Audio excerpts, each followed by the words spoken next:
Hey everyone.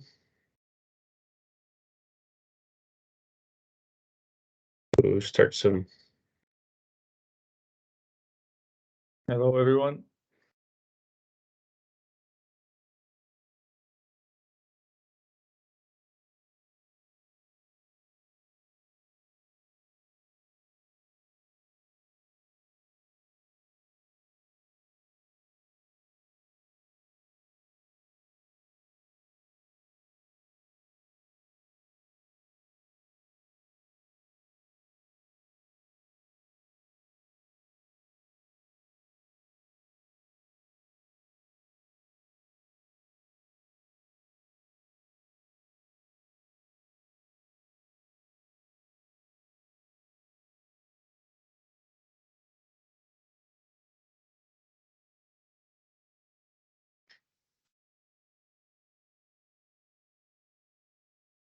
This. I guess we can start.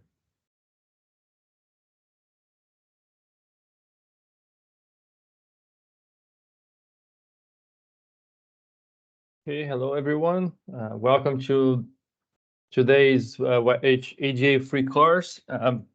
It's the same course that we gave yesterday, and just like in a different time, so we can reach different time zones. So, welcome again, and I hope you enjoy the course today. And I'm gonna be talking here, but please, if you have any questions that you want to ask, you can write down on the chat, and then whenever I'm able, I come here to read the chat, and then I'll try to answer you.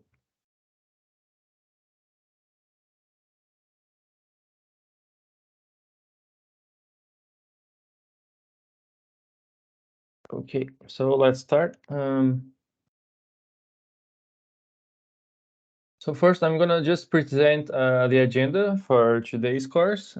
So I'll start first with an introduction on the subject of data management. Then I'm gonna talk to you the main challenges that we face when we deal with data management. Then I'm gonna talk to you some basic concepts on data management. Also, I'm gonna talk to you about the implementation of integrated database, step by step. How do we do that? How do we implement an integrated database? And then finally, I'm going to start talking about Hydro GeoAnalyst, which is a software for data management. And then I'm going to show you some examples on report possibilities that we can make when we use a data management system such as Hydro GeoAnalyst. And then I'm going to give you a practical demonstration on Hydro GeoAnalyst. And the main objective of our course today is to convince you that integrated data management is essential for the quality and efficiency of hydrogeological and environmental projects. Just to explain, before, you see that we have some topics before we start talking actually about hydrogeoanalysis, because we think Hydro GeoAnalyst is a software to deal with data management, and we think it's very important.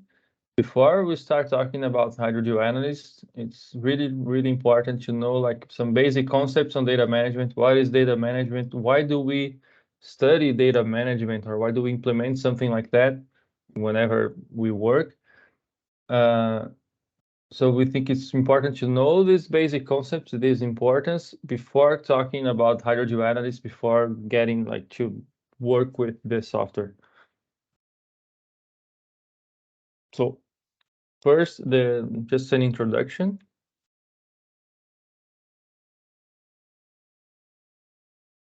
One very important thing is to know the difference between data, information, knowledge, and idea. So just minimize this here. So data by itself is just a number, just could be a text, a number, could be even an image, a picture, or something. It's just a measurement. So For example, if we are talking about groundwater level data, is just that number, 10, 11, 12, could be the depth of my groundwater level. So it's just a number by itself. It doesn't give us anything, like it doesn't show us anything, it's just a number by itself. And then information is something that we get when we analyze our data. When we study the data that we have, we get some information. So for example, groundwater level, if I have a historical data, like for, I don't know, like 1 year of measurements of that specific point, I can have like an average of my groundwater level.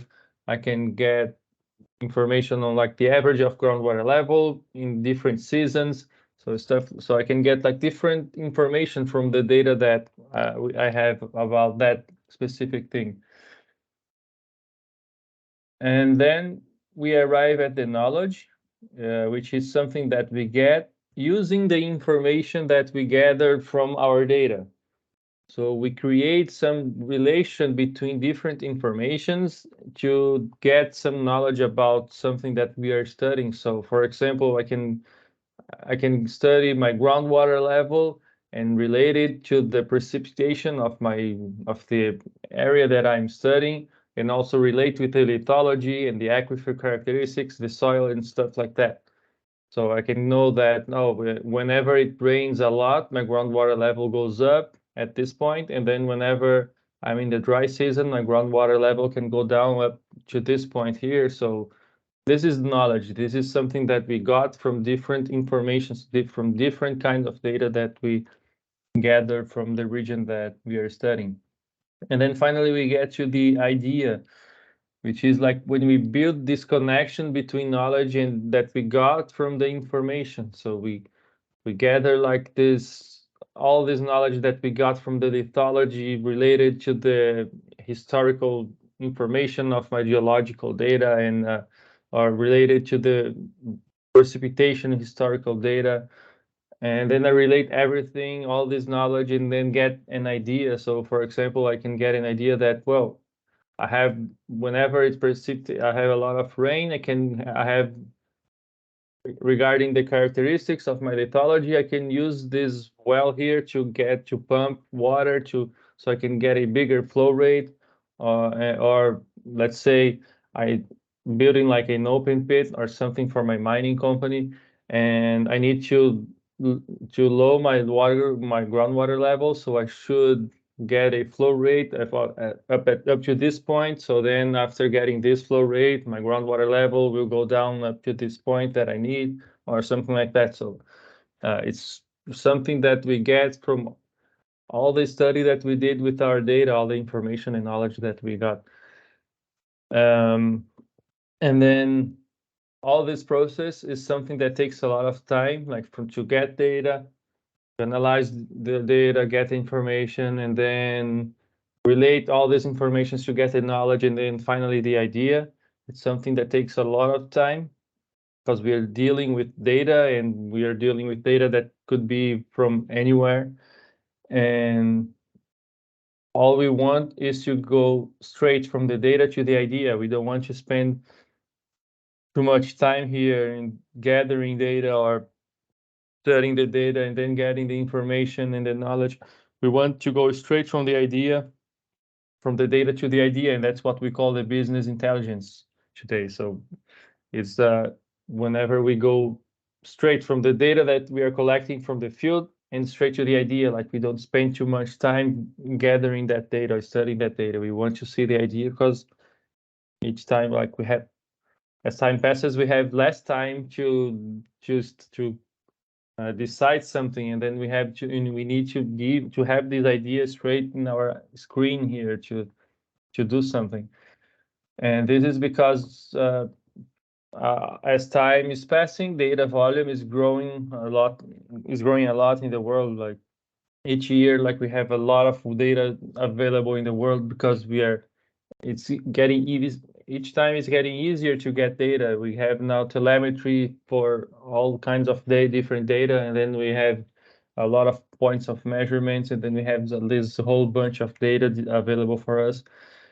And also time available for decision making decreases at an accelerating rate. So sometimes we need to decide something like right away this week. By the end of the week, I have to decide something, and then I don't have time to gather that data and then study and then get the information. So I don't have time for that because I have a decision to make by Friday. So sometimes we don't have time to gather data. So it's really important to go straight from data to idea. That's what we aim. And this is one of the points of in what we call the industry 4.0. In data management is a very, very important point in the industry 4.0. It's the famous big data that many people talk about. And for example, for when we are dealing with data for water wells, just as an example, we can have a lot of different types of operational data, like groundwater level, drilling information, lithology profile, physical chemical analysis, aquifer tests, elevation data history, pumping flow rate. Like we could have a lot of different operational data just talking about water wells. And also we could have some environmental data that relates directly to the operational data, like for example, precipitation, soil characteristics, aquifer characteristics, and all this data could be in many different formats like PDF files, text files, Excel files. I could get this information some with telemetry or with some divers. So all these informations could be like in many, many different places in different formats.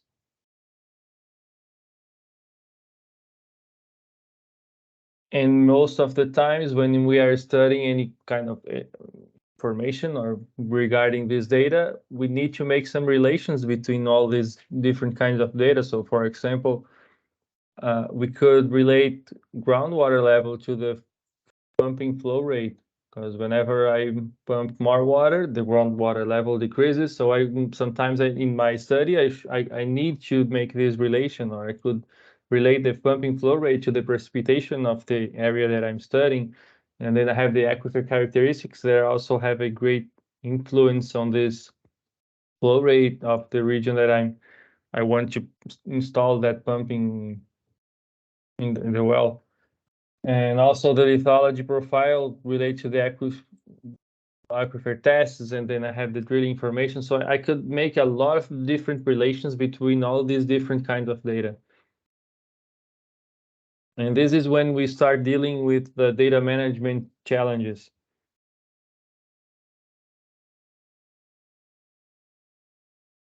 So I'm just going to point to you here the main challenges that we see whenever we are talking to our clients, or whenever we start some modeling study and we need data from our clients. And then this problems is something that we face every day. So first, where is the data I want? So I'm doing a modeling study and I need groundwater level information, drilling information about the wells that I'm studying, the lithology information. So I need a lot of different kinds of information. And many times people don't know where the data is. Like, oh, I have the data from last year, but I don't have the data from 2 years ago. Where is it? So, and many times we have all those folders in our computers, and sometimes we don't even haven't have folders. It's all like that, like messed up. And many times we don't know with whom is the data. So we have like 50 people working in my group here, and water level is with this person here, but water level for that specific location is with another person, and lithology information is with the other guy there, and this guy is now on vacation, so we need to wait for him to come back from vacation to get this information. And then sometimes for example, drilling information of the wells was with that other guy, but he's not in the company anymore, and we lost a lot of information with him because it was all in his computer. So this happens also. So this is a very big problem, like to know with whom is the data and is it available. Also, which format is the data? Okay, sometimes we have the data, but it's in a 100 different Excel files with each one with a different format, with a lot of spreadsheets, and then it takes a lot of time to gather all this in the format that we need for that specific study. Or sometimes they are like in pictures, something that was written on a paper, and then someone digitalized that paper, and then we have that PDF, and we have to manually like type down all the information. Sometimes it's in text files, so also this takes a lot of time to put all the data in a specific format that we need for our study.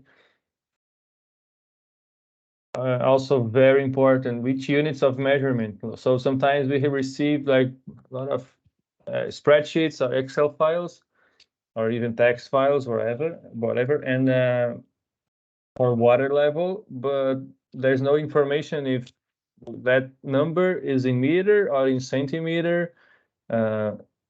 Is it elevation or depth, or if we're talking about pumping rates, we have those numbers and we don't know if it's cubic meters per hour, liters per second. Like we don't know which unit of measurements is that. Sometimes, yes, we can like imagine, okay, this number, it can't be centimeter, it must be meters. Okay, sometimes we can like think that we can decide that we can know that it's not one unit and it's another one, but many times we cannot be sure. And sometimes even our clients, they're not sure what unit of measurement, especially if it's a data from, I don't know, like 10 years ago. So it's a very big problem, this, to know like which unit of measurement is our file, our number. And also there's a unique point, have many different names. Like in one Excel file, that point has one name, in another Excel file has another name, in the PDF file has one third name, different name, or even worse, like it had a very different name from like 10 years ago, used to be called number 3, and then 5 years ago we did like a lot of changes in our area, and now number 3 is called number 15. And then we have no idea that these points also are the same, and we think they're different points, and because we don't have the coordinates, or maybe the coordinates were updated and then we think they are in different locations, but no, in fact, they are the same point. So it happens a lot also, this. And most of the times our clients, they don't have the historical information to say, okay, this point at this day here, we changed the name, and then we also updated the coordinates, and some like this kind of information, they are very important. Many times we don't have them. So now we are going to talk about some basic concepts on data management. Because like to solve all this problem, if we implement a data management system, like we can solve almost most of those problems. But first, before implementing, is something we think is very important, is to know some basic concepts on data management. So first, what we call the traditional data management way. It's the way that I just showed you, like when we don't have a system, a data management system. So we have unconnected database. For each kind of data, it's in a different location, different kind of file. We have no standards for our data. Some places, like the points have one name, and in another system it has another name, and then we use a different unit of measurement unit in different systems. So we have unreliable data because we could have redundant data. We could have like in different Excel files, we could have the same info data, the same, like from the same date, we could have different numbers from the same measurement date. That happens also.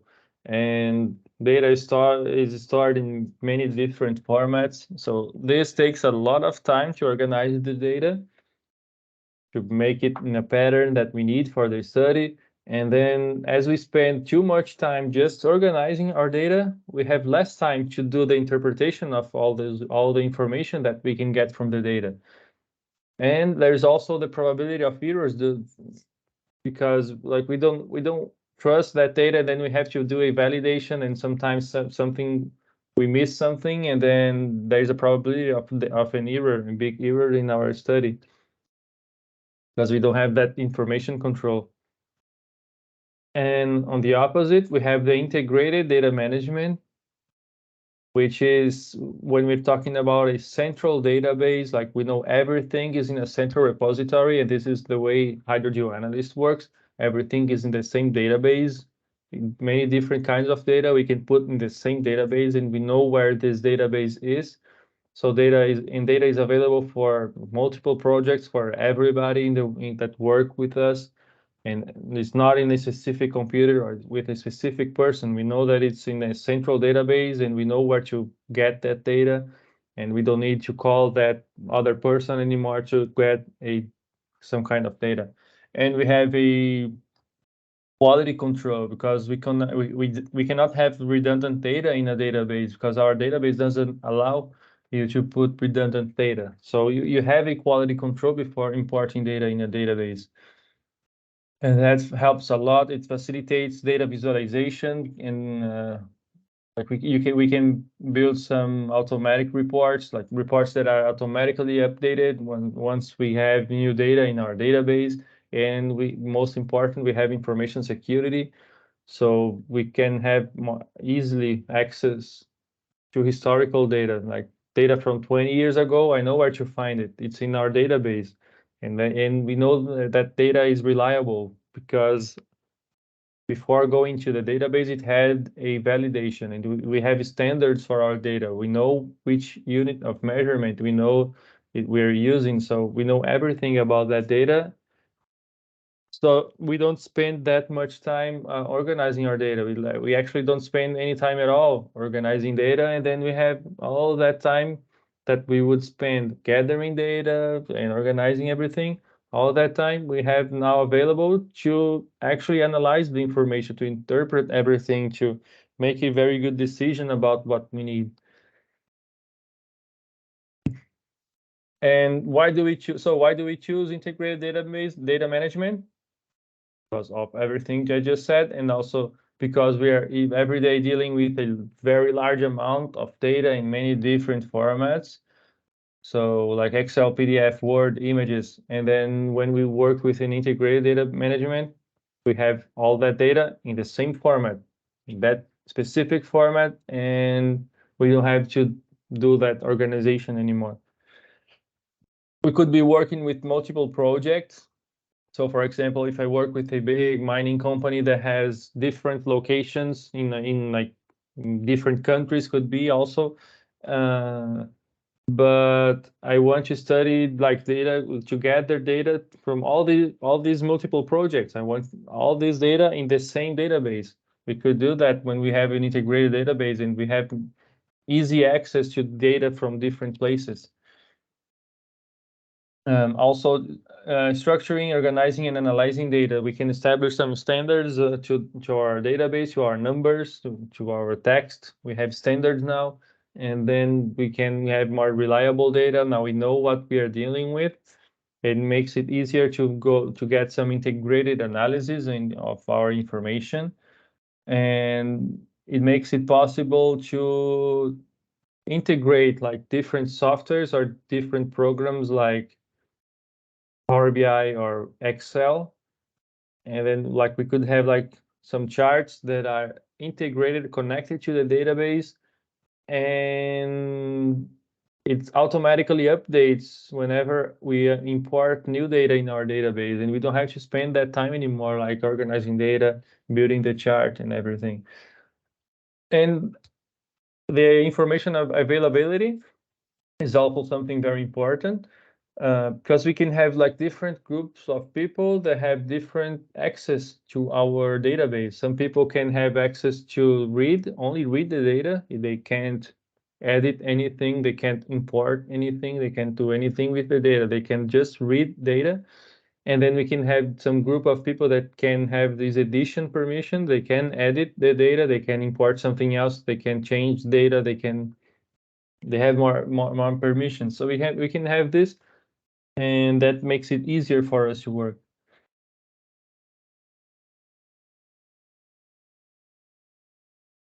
And when we talk about integrated database, one concept that is very important to know is relational database. HA, for instance, it works with a relational database. And what is a relational database? So for example, we could have like these different 5 tables here, tables of data. So I have a table where I have data for drilling data. I have a table for registration data. I have a table for lithology profile, another table for flow rate data, and one other table for groundwater level information. And all these 5 different tables, they relate with each other because we have like the well name, the station name, it's present in all those tables. So we can build a connection between all these tables.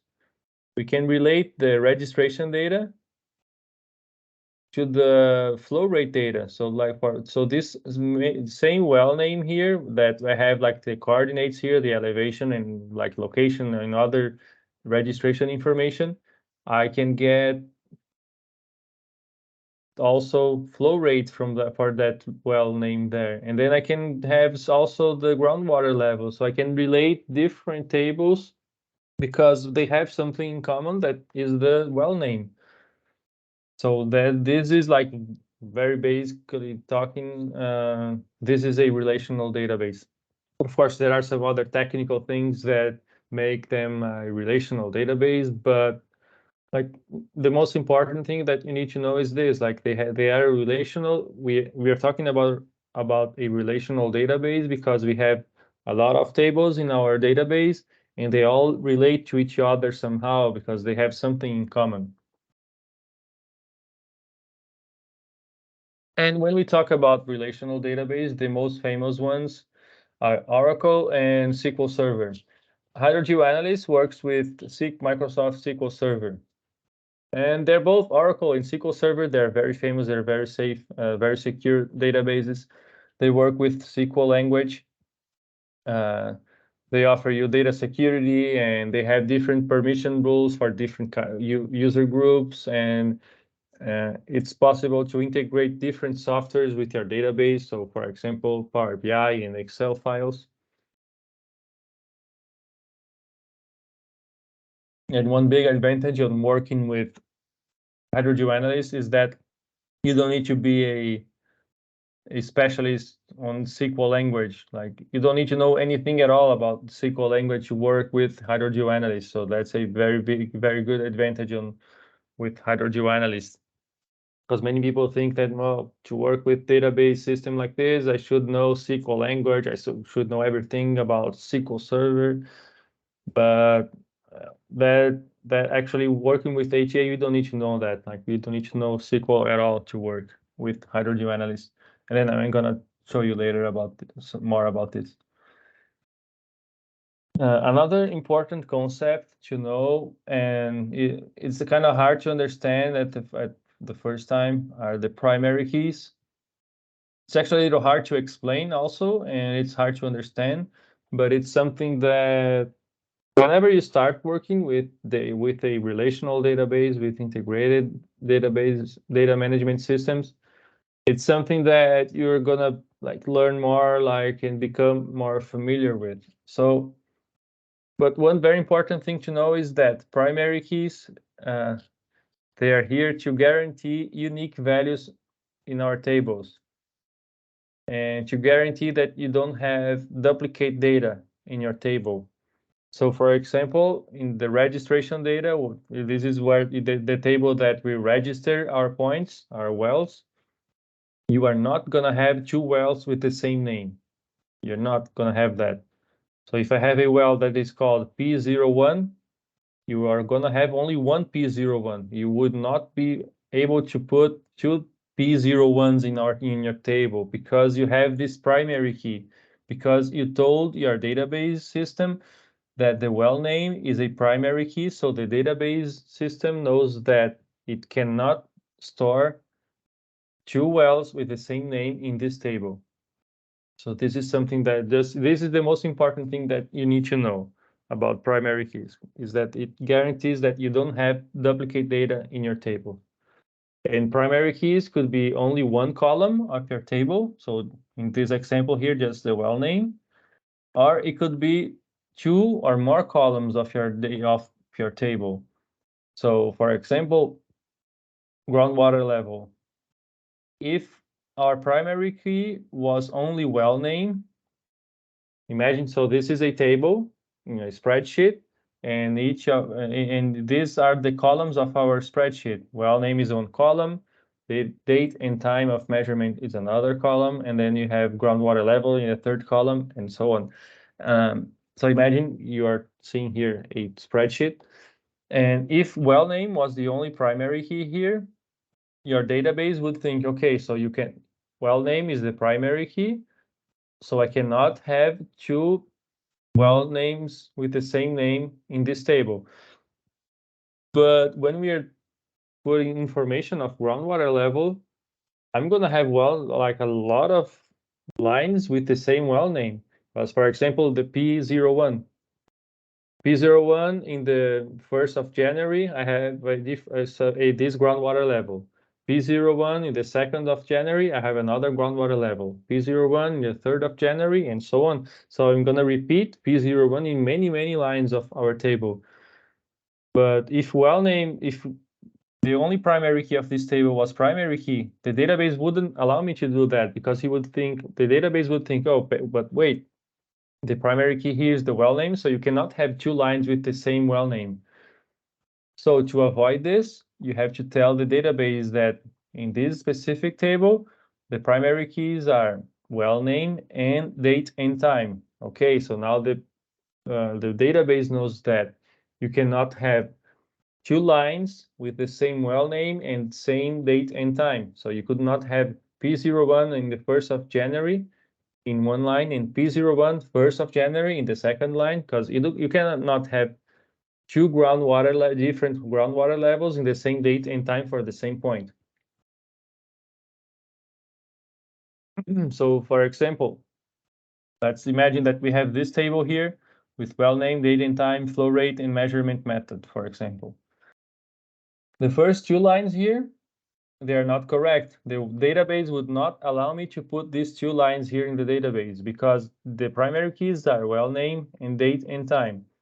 And here we can see that we have, in these two lines, we have the same well name and the same date and time.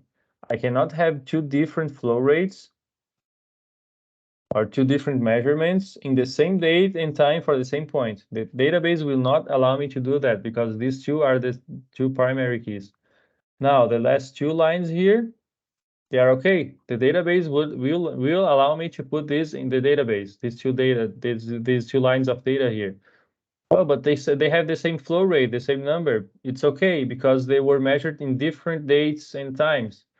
One was measured in the 2nd of January, and the other one was in the 5th of January. So two different dates. Okay, it's in the same well name, it's in the same point of measurement, but it's in the two different days, and it can happen that we have the same flow rate in different periods of time. So the database will allow me to do that. So when we work with relational database, one big benefit is that it facilitates the search for different information that are contained in different tables of our database. So let's say, for example, that I'm doing some kind of study here, some modeling that I'm doing here, and I need now a table with the well name, the coordinates, the geologic information, and the groundwater level elevation and date and time of measurement. So I need a table with all these columns here. I don't need to go, okay, I'm gonna export all this table. I export all this table, export this table, and then get these columns that I need, Control C, Control V. I don't need to do all this. If we are working with a relational database, I can only the only thing I need to do is tell the database, hey, database, I need this table here. And I tell this to the database system by writing a SQL language script, and then the database will give me this. Okay, it's going to give me exactly what I asked for. A table containing well name, coordinates, date and time, groundwater level, and the geologic information. And this is something very, very fast to do, very quick and very easy. And we get this information very quickly in our screen. We don't need to do all that things that we used to do. Okay, call someone, hey, give me the coordinates of all the points, and then call the other guy, hey, give me all the measurement that you have for groundwater level for the wells from that specific area. And then we call the geologist, hey, give me the geologic information for all the points. So we don't need to spend all that time. Now we just have to write down a SQL language script, and that's it. And the beautiful thing about Hydro GeoAnalyst is that you don't need to know anything about SQL language to write the SQL script. It has like the query builder. It helps you to do this. So you just have to tell HA, okay, HA, I just need a table with this, this, and this column. That's it. And then HA creates the SQL language. You can save this script to use whenever you need. And you just need to execute that query, and HA is going to give you this table. And I'm going to show you an example on doing that too. So you'll see that how easy it is to work with that.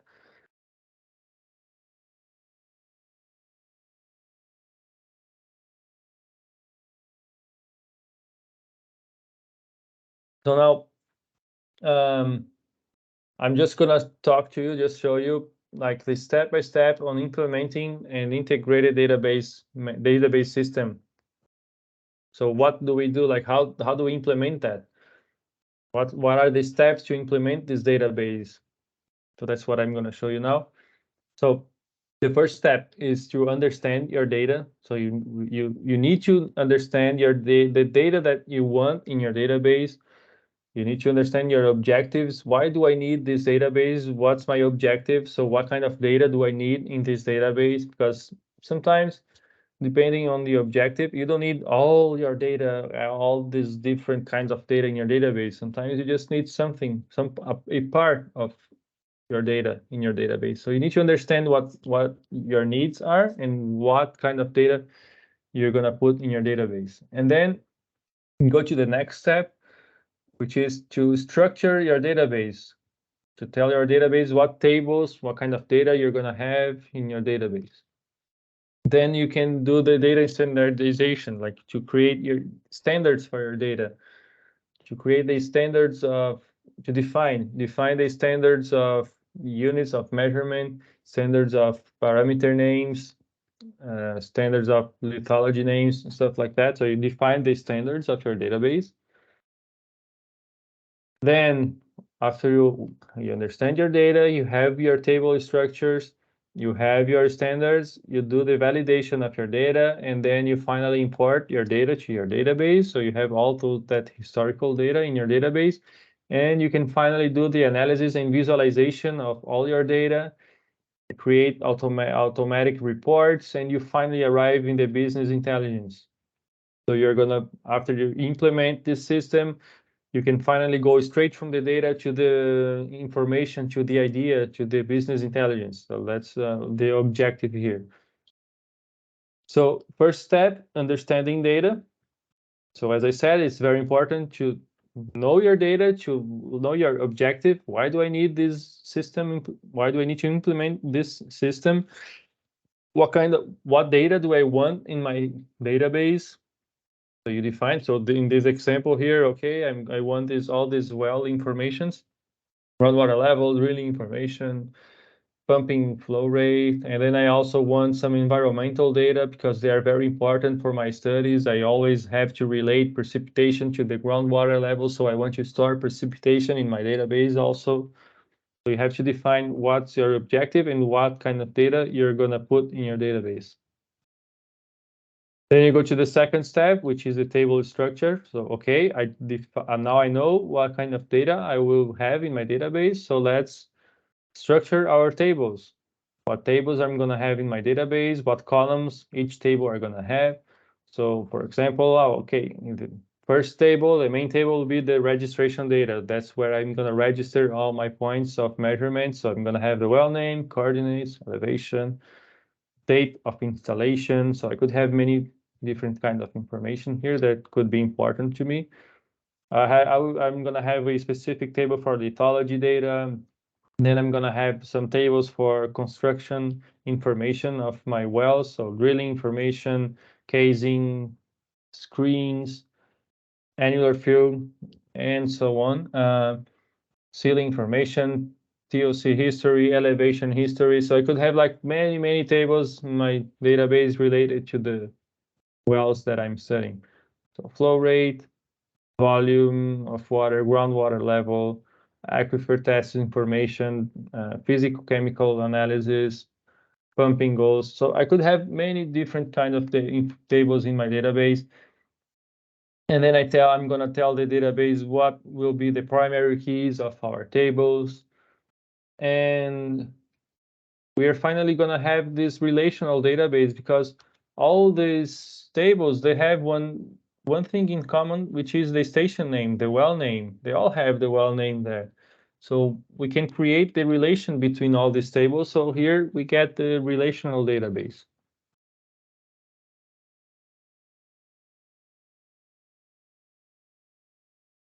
Then after we have the table structure, we can finally define some standards for our data. And this is a very important step to define the standards of our database.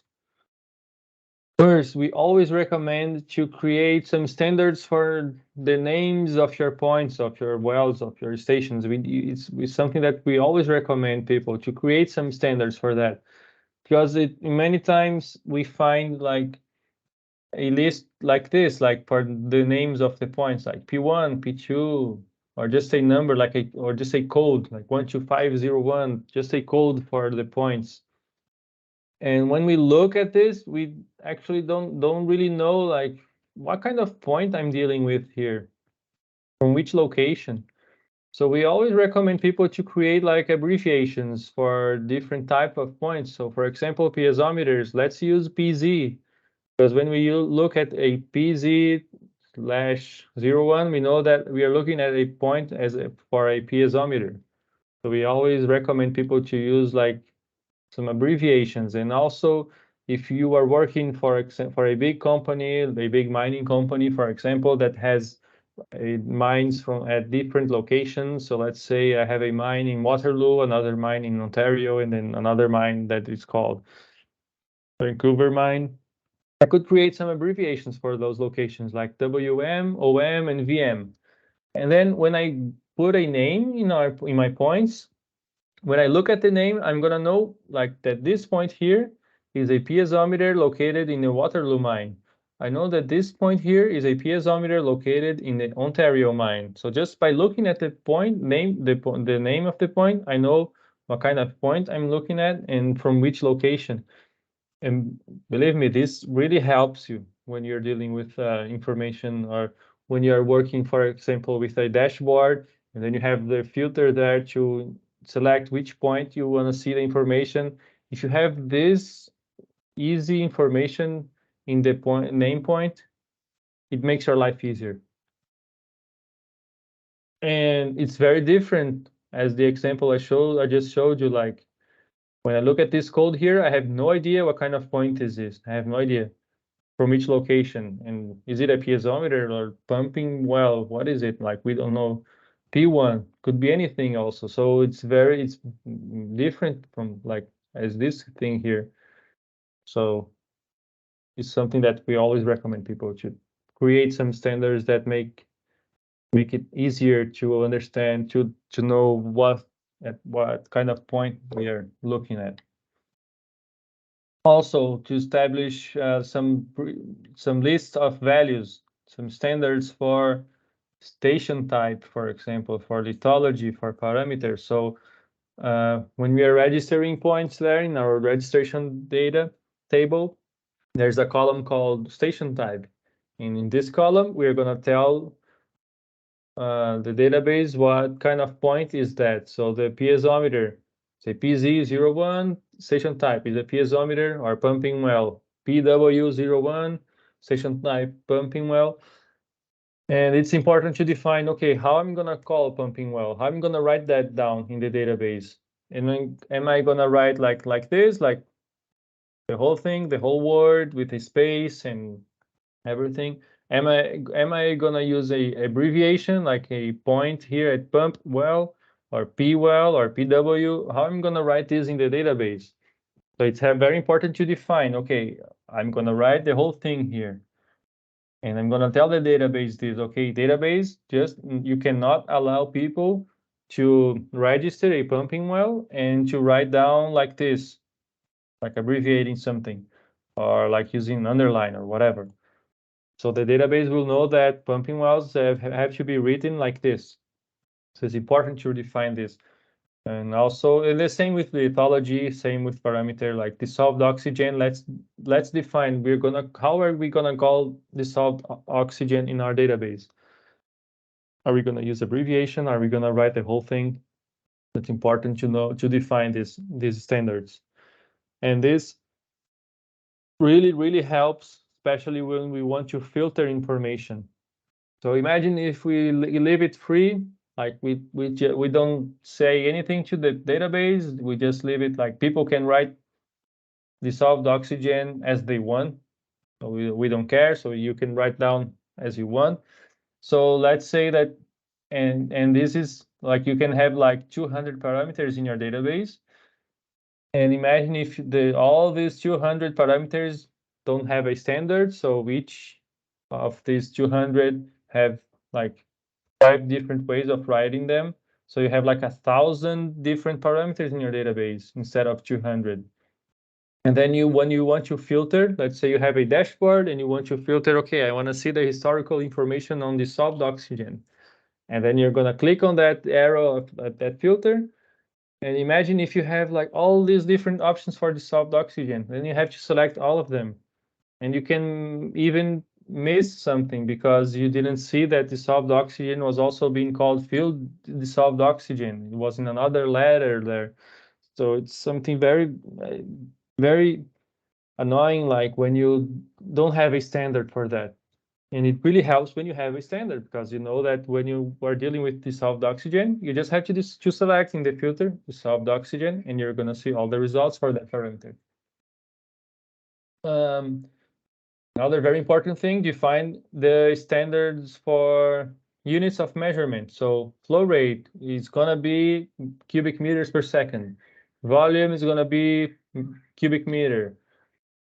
Concentration will be milligram per liter. So it's very important to define the unit, the measurement unit. So why is it so important? So for example, for benzene, the maximum concentration allowed for in the US or in the EPA is 0.39. So this is the maximum that I can have, 0.39 micrograms per liter. But let's say that we just got a new result from the laboratory. They just sent us a new result, and the result is 0.3. And I didn't pay attention, or I didn't know the concentration. And then when I saw the number, I thought it was in microgram per liter. And then I think, okay, I'm fine because I'm below the limit, it's 0.3. But I didn't pay attention that the unit was milligram per liter, and 0.3 milligram per liter is actually 300 microgram, and I'm way above the limit here. So then I thought I was fine, I was okay. And then I send this result to the environmental agencies, thinking that I'm all good here. And then 1 month later comes a bill like, okay, here you have a problem, very big problem here. And I didn't even pay attention on that. So it's very important to know the unit of measurement, define the standards, because then I will always know that I'm looking at milligram per liter here. And the same for groundwater level. Like if let's say I received an Excel spreadsheet and the groundwater level is 150 meters. But is this elevation or depth? I could be dealing with both here, one of them. Which one of them I'm dealing with here? So it's important to define that. And also, if we don't have the measurement unit, 150 centimeters is different than 150 meters. So it's very important to define the standards of the measurement units of our database.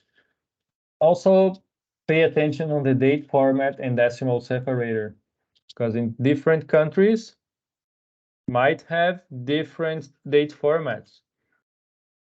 So for instance, in Brazil, where I am now, we use the standard as day, month, year. In the US, they use month, day, year.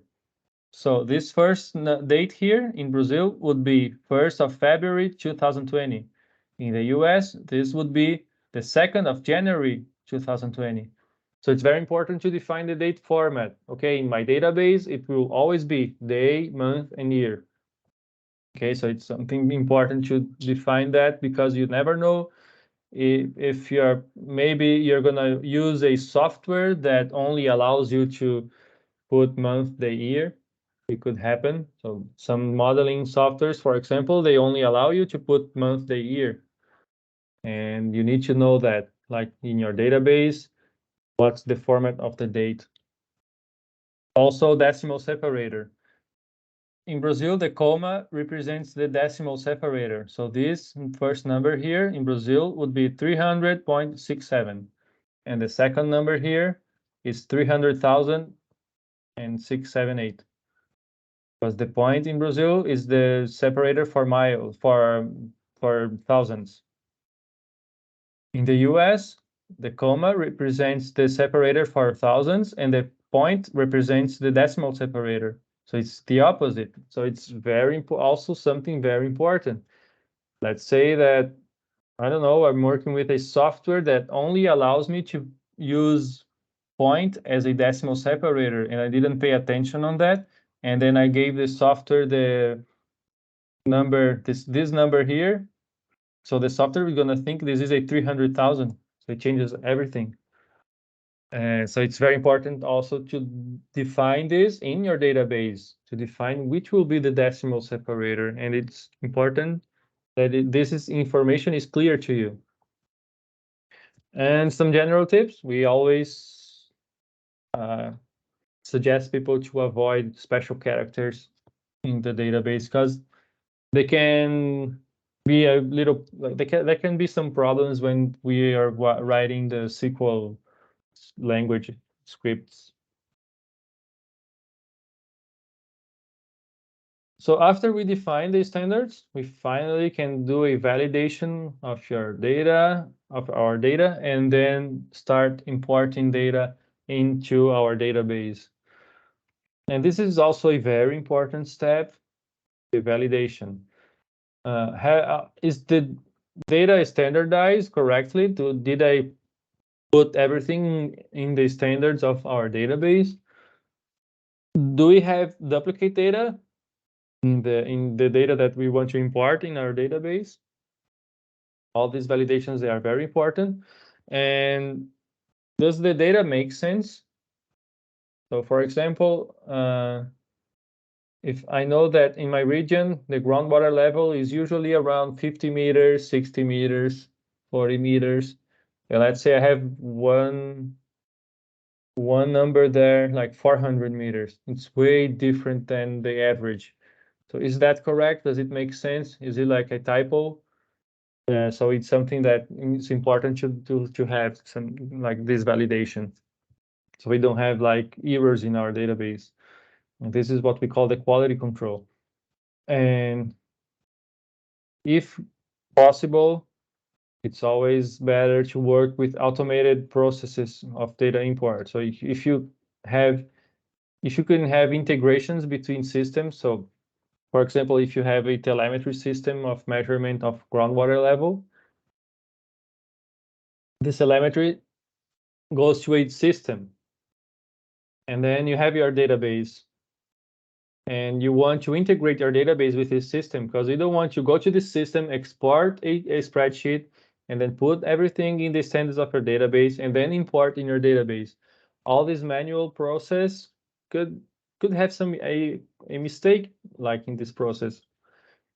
So it's always, when possible, we recommend people to do an integration, automated integration. So like, I don't know, like once a day, the system is going to send automatically data to your database. And then you don't have to worry about the import of your data, because it's going to go automatically to your database. It makes it more easy to work. So then we finally arrive at the final step, which is the analysis and visualization. Then we finally are going to arrive to the point that we dream of, like to get straight from the data to the business intelligence, to the visualization of the information. So we can, after we have all our data in our database, all we have to do is create the visualization reports. And then we could have this in plots, dashboards, and they could be in Excel files in Power BI. We can have some indicators that are automatically calculated. We can see the well profiles. We can have information in some maps. We can have cross sections, 3D visualization. Then we can like work with our creativity and then just build the stuff that the information that we need to see in our screen, and do this like create this automatic relation between in our database and this visualization tool. And then every time some new data is imported in our database, this visualization is also updated automatically, and then we don't have to spend all that time again, like building the chart, building the dashboard. And that's where the Hydro GeoAnalyst comes. That's where we go to HGA, because it's a software, very powerful software that helps us to administrate our database, to import data, to structure, like all those steps that I showed you. Hydro GeoAnalyst, it can do for us. So we can structure our database tables. It creates the standards for our database. It does the validation of our data before importing in the database. It has some visualization tools. It allows you to integrate your database with different softwares like Power BI or Excel. So that's the beautiful thing about using HGA. So with using HA, you can integrate with other tools. So you can integrate with your database with Power BI and Excel, as I said. HA has visualization, analysis, and automated report tools built in the software. It has some validation and controls. So if you want to import something into HA, into your database, HA always does some validations and some controls. It checks if your data is following the standards of your database. If it's not following, HA will not allow you to import that data. You have to correct that data before importing. And that's important, because then you're sure that all the information you have in your database, they are reliable.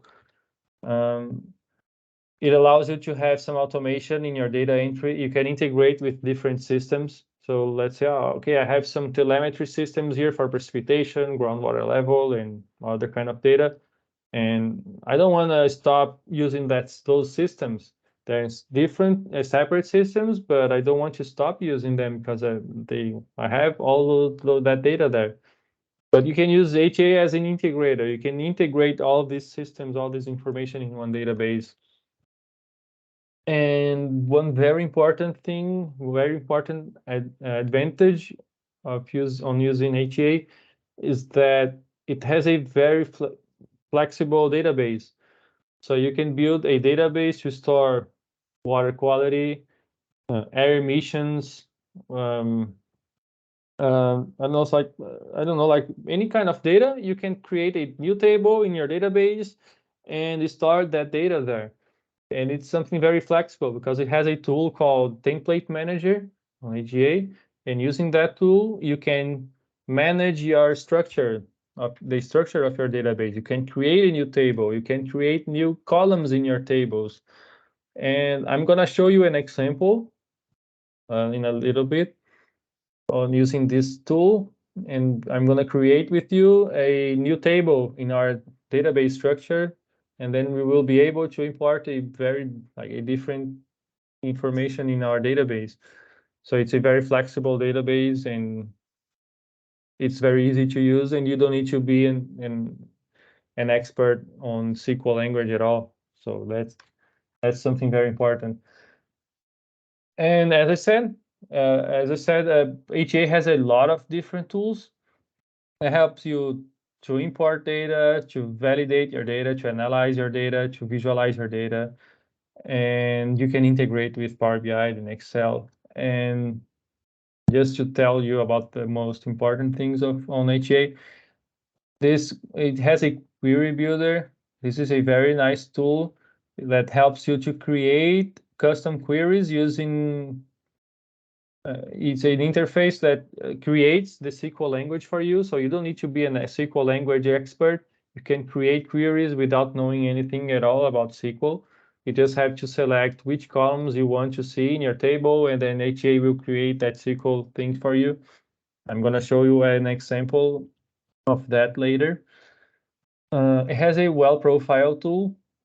So once you have information of your wells in your database, like lithology information, drilling information of your wells, you can use the well profile tool to see the well profiles. And once you have the well profiles, you can create the cross sections here. And these cross sections, you can export them and use them in different modeling software like Visual ModFlow. It has a built-in GIS, so you can create some maps and do some spatial analysis with your data. You can have like bubble plots. You can have like tables with some specific information of those points. It has some interpolation tools, so you can build potentiometric maps based on water level that is stored in your database. And once you put new water level data in your database, you just open your map and you can automatically have an updated potentiometric map. And also you can interpolate contamination plumes, for example. And you can import shape files, raster files in this map feature. It has a 3D visualization tool called Scene Viewer. So you can see like 3D plumes of contamination if you want. You can see the cross section, and if you have a good historical data, you can record a little video like showing the evolution of that plume of contamination. You can link your database to external applications like Excel or Power BI. And I'm gonna just before we do a quick break. I'm going to just show you some report possibilities, just as examples on what you can do after you have your database. After you have this database on HA, you can create reports that are automatically updated every time you put new data in your database.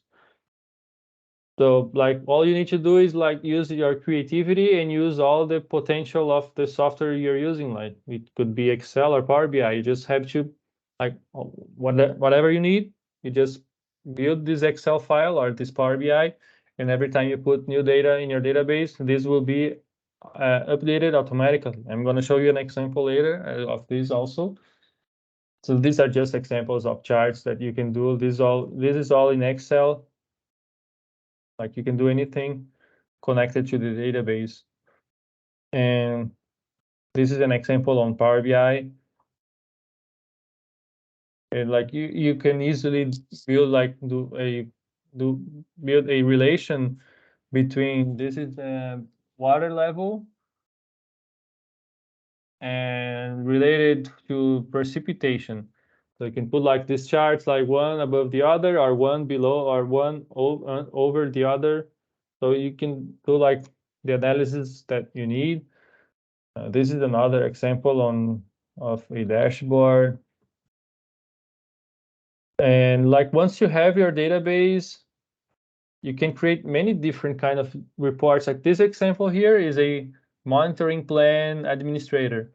So let's say you have like 100 points of measurement in your area, and you have a contractor that does these measurements, let's say for like water quality, and like you have 100 points, each point has like 20 parameters that you monitor every month, but you don't have time to check if the laboratory, if the contractor actually analyzed everything they were supposed to.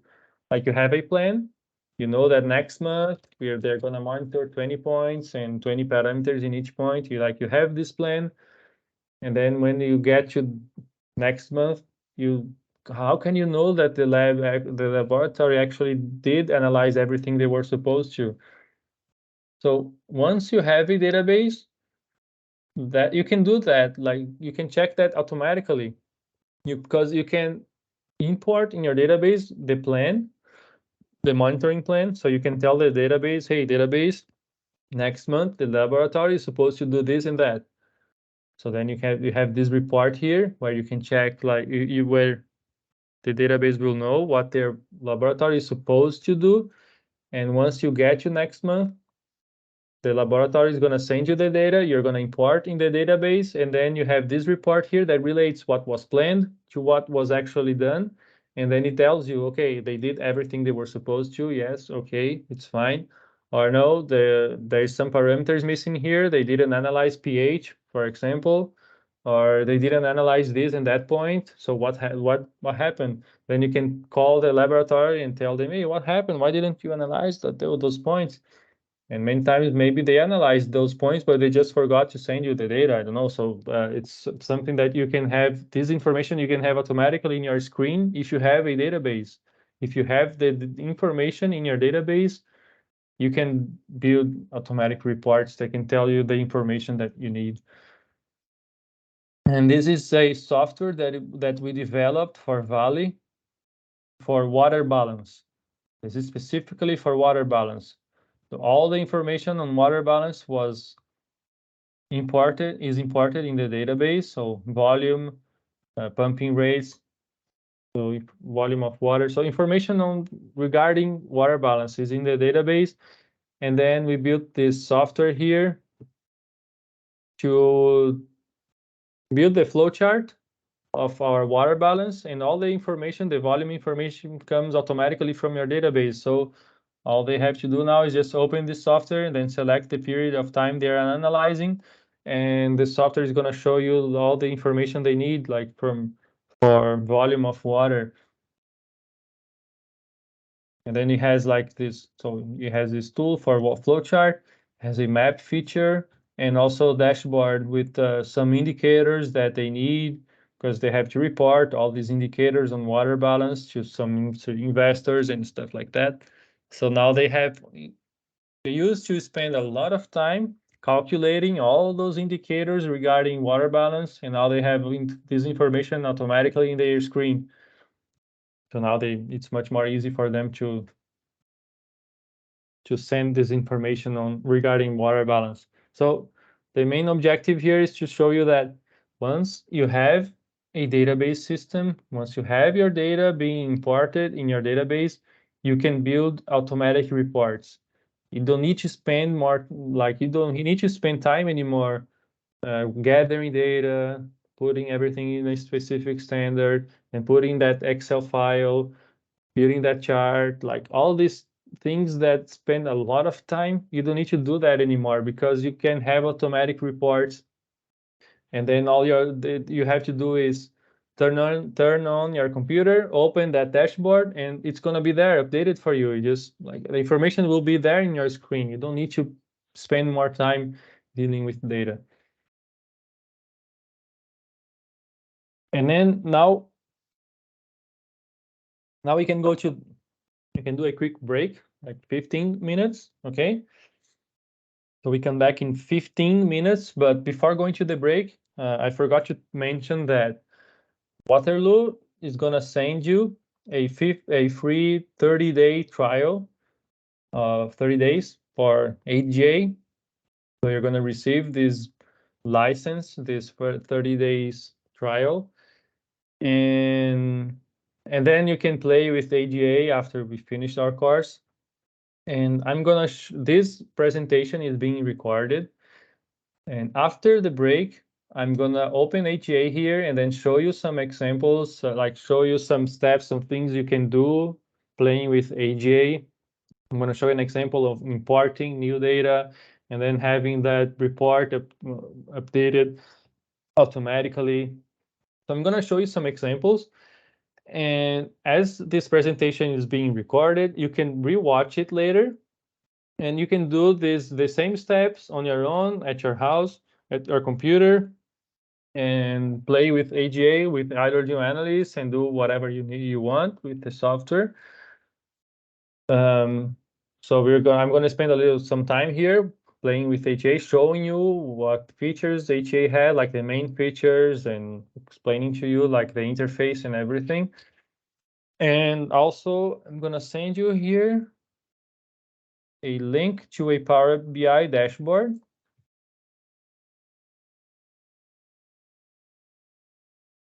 In the chat here, I'm going to put in the chat of the chat here. So this link is for a Power BI report.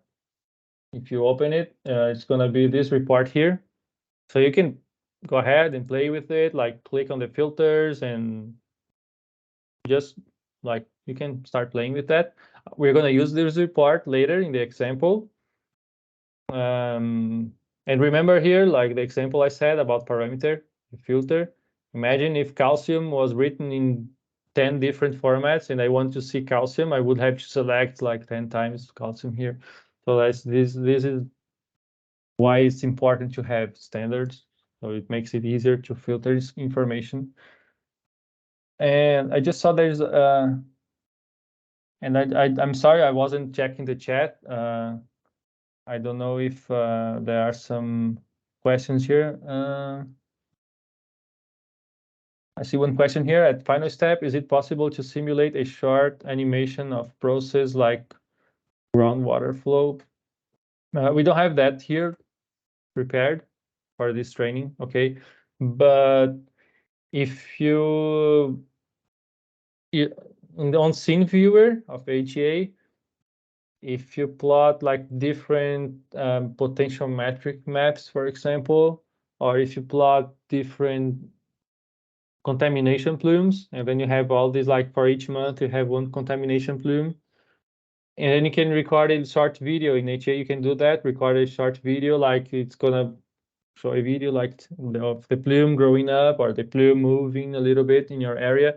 So you can do that for contamination plume, for ground and for groundwater flow as well. You can do that, I mean, animation, but we don't have that prepared here for this course. But yes, you can do that if you have the data, if you have the historical information, okay? So, okay, let's go for a 15 minutes break. So we will be back in 15. So I don't know what time it is in wherever you are, but for me now it's 6:17. So let's come back at 35. Is it okay? It's going to be actually 18 minutes, but at 35 we come back, okay? And then I'm going to show you these practical examples and everything. And in the meantime, if you want to play with this report here, please feel free. Okay, so see you in about 15 minutes.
Hey, hello everyone.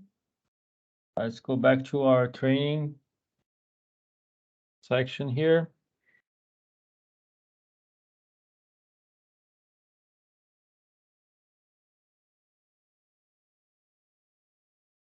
So now what we're gonna do is I'm gonna show you a practical example on using HGA. I'm gonna present you a Hydro GeoAnalyst, tell you show you the main modules on HGA and then do some demonstrations, like some steps I'm gonna do here, like create new table. I'm gonna create a query and I'm gonna execute some queries, like tell you the main features on HGA.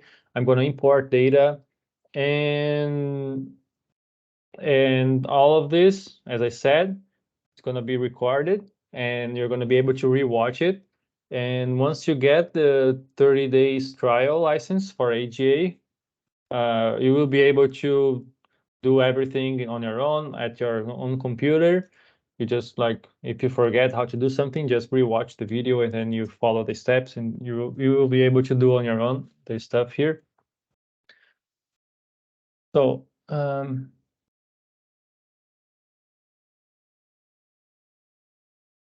okay, so this is whenever you open a project on HGA, this is how it looks like, HGA. And before I do this, I'm gonna open a new window.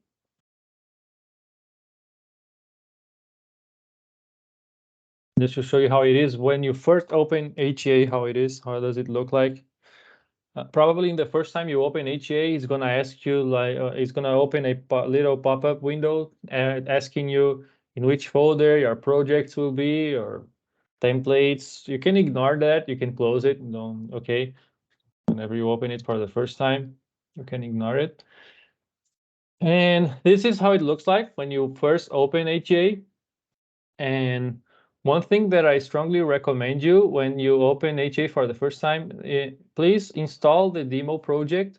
And then with this demo project, you can play with HA. You can play with all the different modules and different features. When you click and install demo project, it's going to open this little window here. And all you have to do is just put a name for a project. You can leave it like this, HA11 demo. You can browse in which folder you want the project to be installed.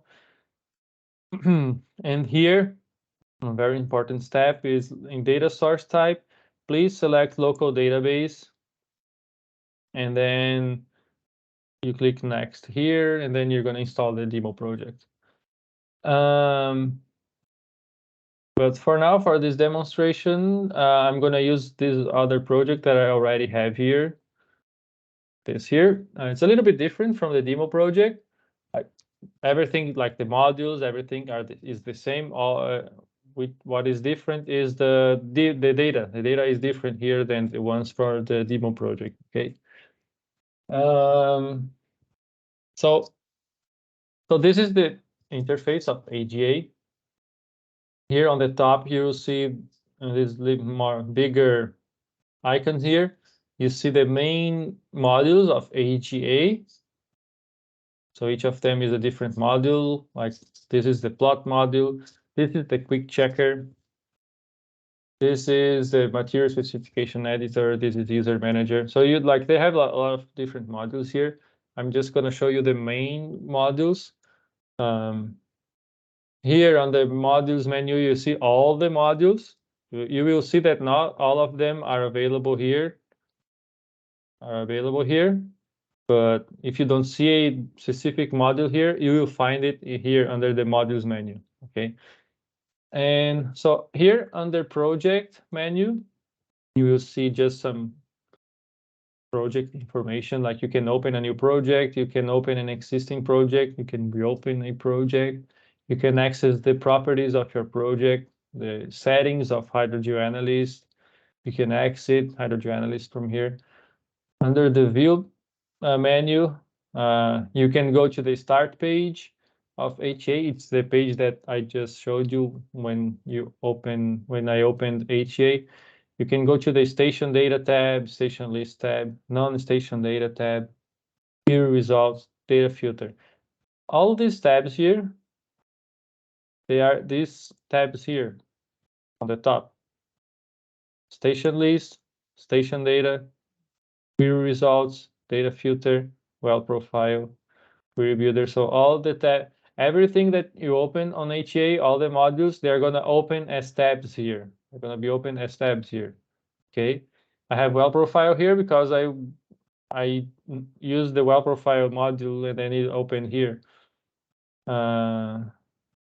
So all these tabs here, they're here. Everything that you have opened on HA, it shows here. Let's say that, I don't know, you are here, query builder, and you want to go to station list. You could go clicking on here, station list, or you could go on view, station list, or this other icon here is the icon for station list also. So you have different ways to open the same thing on HA. The station list shows you all the points that you have, all the measurement points that you have in your database, all the stations that you have in your database. So in this project here, for example, I have 150 stations registered. Here on the bottom, it has it tells me some informations.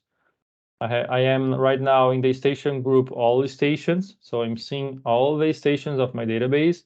And I have here 150 rows in this table here. So it means that I have 150 stations registered in my database.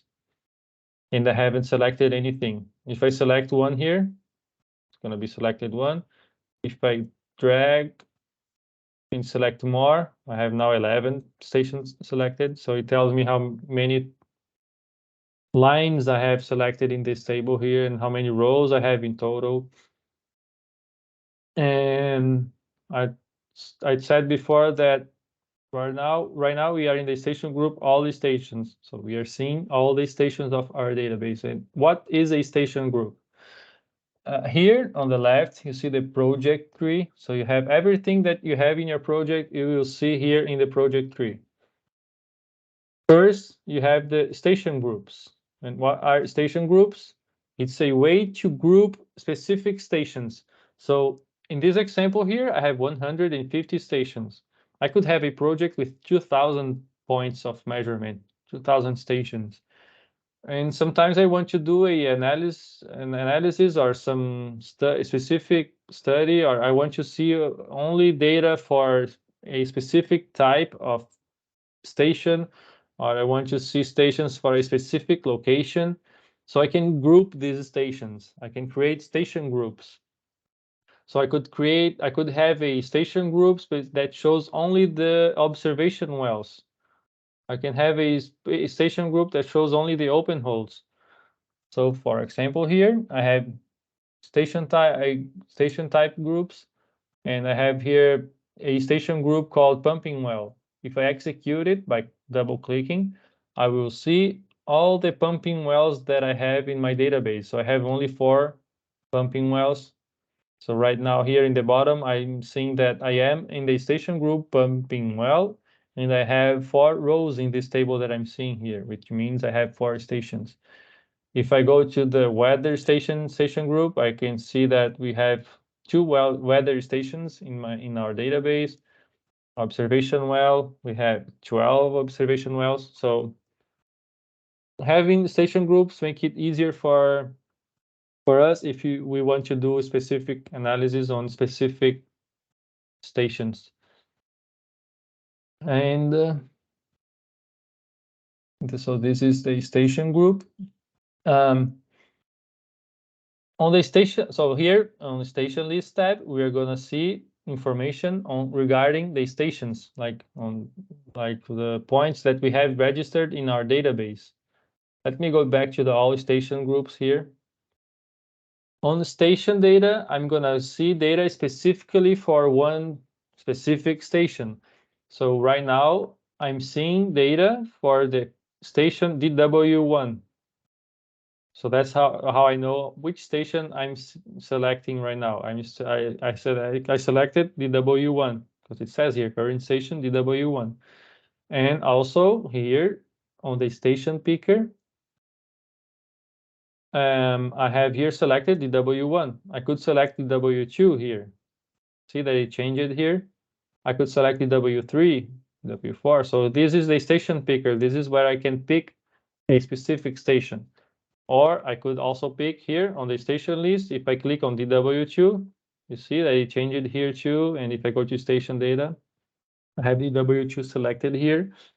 So here I am seeing data specifically for this station. And here I can select for like what data I want to see for this station, data from which table. Right now I'm seeing data for the station, the W2 in the table parameter sample. So I'm seeing all the samples that I have for this specific station. Here under data category, I can select like which category of data I want to see, or I want to see geologic description. And I have this table here, lithology for geologic description. It's empty here. I don't see anything. This is because I don't have the lithology data for this point here. But if I select another point, let's say PW001, this station here has some lithology information. So that's why now I'm seeing the lithology information of this point here. And then I can see another one, another point. And then if I go to this point here, again, it's empty because we don't have data for this point here. Okay, so the station data is the tab that we use to see data specifically for one point, one station. On the data filter tab here, we can see all the tables in our database.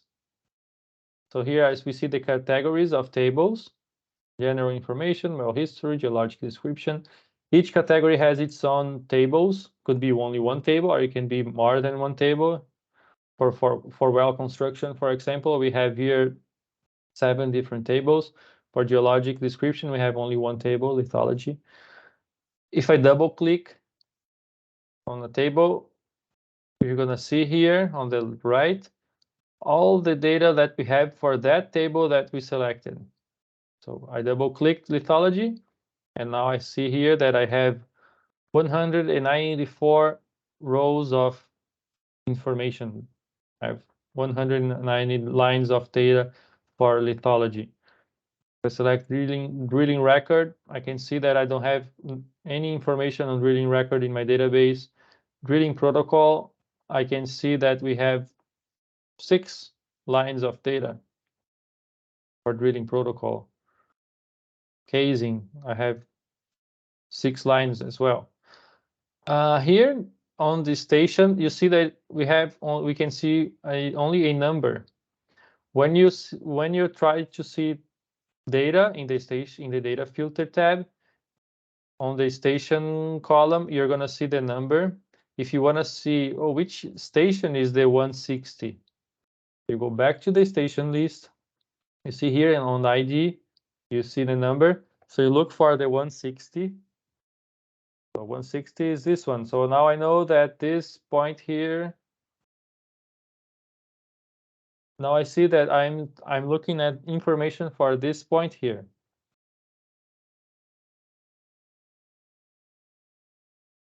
And so now again, if you double click, you're gonna open the table that you're selecting. Here on station group, it selected all stations. So if I double click lithology, I'm seeing lithology data for all the stations in my database. But let's say I want to see only information for my observation wells. So I select the station group observation well. If I double click lithology, I don't see any data at all. And that means that I don't have any lithology information for my observation wells. If I go back to all stations, double click, I'm going to see again information for all the stations that I have in my database. All the data that you see on HGA, so this table here, station list, this is a table, station data. This is a table, only one line, but it's a table. All the data you see in HGA, you can export to Excel. you will always see this little icon here with this red arrow here. It's the button to export data. You see I have the export data here. I have in the station list the export data filter. I have the export data here. If you click here, then it asks you if there is a hidden column. It asks you if you want to see the hidden column in the file that you're going to export. Let's say yes, and then you export as an Excel file or CSV file, Access file. So you can export in different formats the table that you're seeing, and then if you want to work on Excel, an Excel file, you just export as an Excel file. So this is one way to export data from AGA. Now, going back to the project tree, this is the queries section. So you see here all the queries that we have saved for this project. So in this example here, I have all these different queries here. If I want to execute a specific query, let's say hydrochemical compliance legislation. If I double click this query here, it's going to execute the query that I have. So I have this query with 16,000 data rows of data. And what we have here is a station, coordinates, sample ID, date of the sample, the chemical name, the parameter, the result, the legislation limit, and many other columns here we have in this table here in this specific query. And then I have a query here for pH results. So I have here some pH results for all these points. So we can create specific queries that are of our interest. I'm going to show you in a few minutes, I'm going to show you how to create a new query. We are going to create a query for iron results because we are doing a specific study and we want to see all the iron results that we have in our database. So I'm going to show you how to create a new query in a few moments.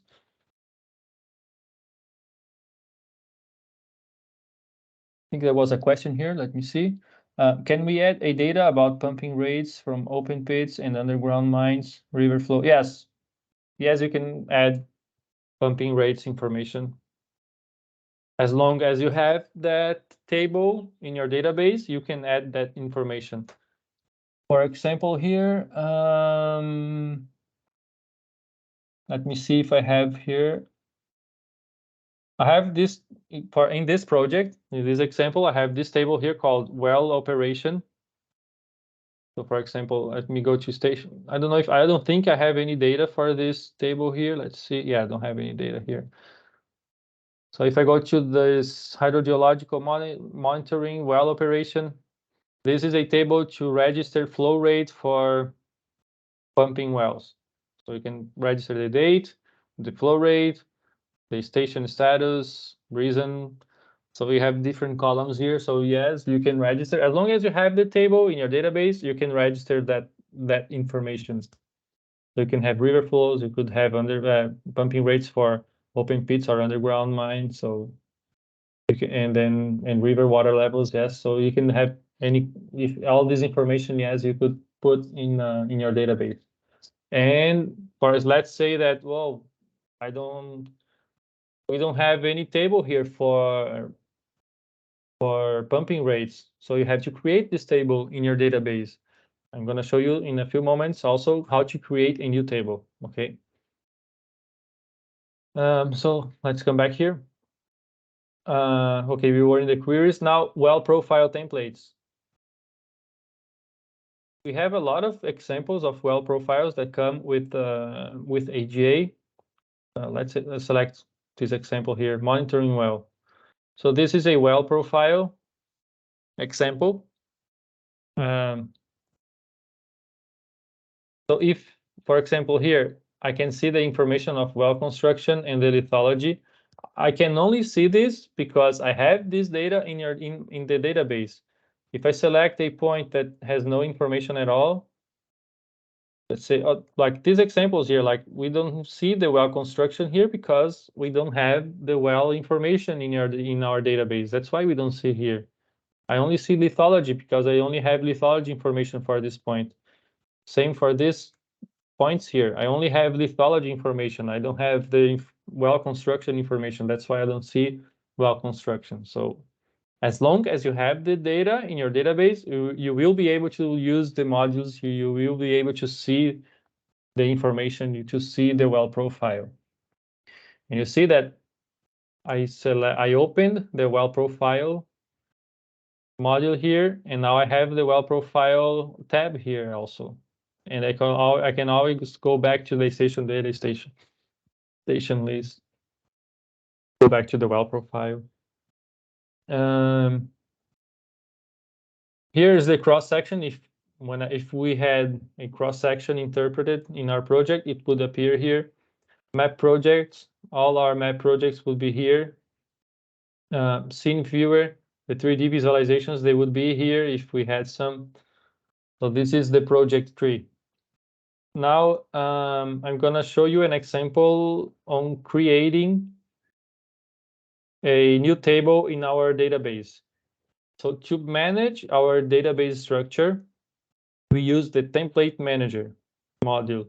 In the template manager module, we can access through this icon here with these 3 little blue squares here. So this is the icon for the template manager. If you forget what icon it is for the template manager, you can go to the modules menu, and here you see template manager. To open the template manager, just click on this button here, and always when you select the template manager, comes this message here that tells you that any change you make in the template manager is automatically saved. So you need to pay attention on that. You need to be careful when working with the template manager. I'm gonna hit OK here. Like if you don't want this message to show again, just select here, but we recommend to keep it here so you always pay attention on this information. Everything, every change, any change you make in the template manager is gonna be saved automatically. And if you do a mistake, you could erase a lot of data in your database. Because on the template manager module, you can erase, you can delete a whole table, and you're gonna lose all the data that you have in that table. So you really need to be careful when working with the template manager, because this is the module that you use to manage your database, to create new tables, to delete tables. So you need to be careful when working with this feature here. That's why we always recommend people to have, like, to give administrator permissions only for specific people. Not everybody would have the permission to administrate the database, because to use the template manager module, you need to have the administrator permissions. You need to be an administrator of your database to be able to use the template manager. I can use because I am the administrator of this project here, but let's say that I was not an administrator. I would have only permission to edit data. I could open, yes, you can open the template manager, but it would be all like all gray here. Like I could see the information, but I would not be able to edit anything. That's the difference. Okay. So this is the template manager.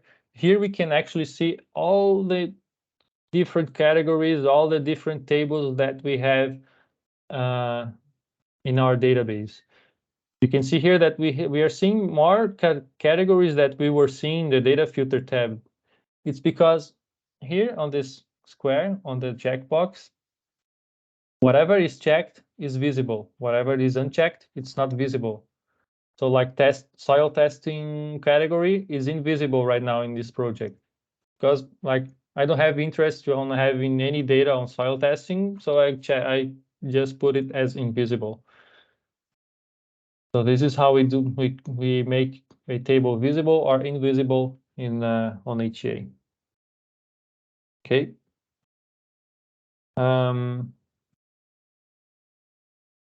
So like, let's say from yesterday course, I created this table here. Like, I'm gonna erase it, okay?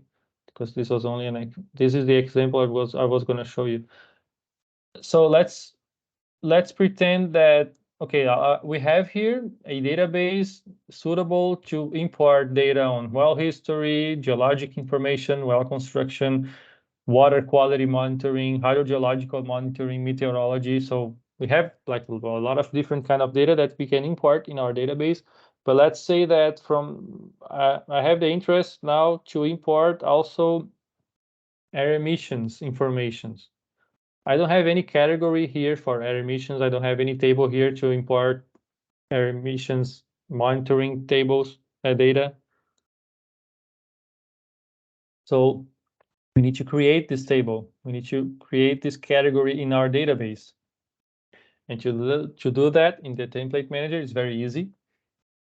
To create a new category, you just click on add a new category here. So I just click here, and then I'm going to add a category called air emissions. Click OK. Now I have the category created here. To create a new table, I click on this icon here, add a new table. I'm going to create a new table that's going to be in this category, air emissions. The table name will be emissions monitoring. So see that I didn't put a space here. I used the underline. This is because this here will be the name of the table inside the database. Later, we will be able to change this to put like in a different format, more like beautiful to the eye, like we could use space, capital letters and stuff like that. But at the first time we create a table, we create the columns of our table. We're gonna tell HA the name that is gonna be used inside the database. And then I'm gonna tell you more about this later. But for now, just put this in mind. We are creating now the name that's gonna be in the database. So this is the name, emissions monitoring. Now we have to create all the columns of our table. So we are gonna have a column called, okay, we are gonna have a column called station because it's the station name, like the monitoring point. But we don't have to create this station here, this column here, because when we check this link to a station table, HGA will know that this table will be related to the station registration data, to the station list here. So it's going to automatically create a column called station, and this column will be linked to the registration data table. So HA will create this relation between the tables, and HA will automatically create the station column. So you're going to see this happening in a moment. So for now, you don't need to create the column station here. You just need to click on this check here, link to station table. That means HA will know that this table is related to a station table. So on this table, we will have the date of the information that we are monitoring. We are going to have the parameter that we are monitoring. We're going to have the value of the measurement.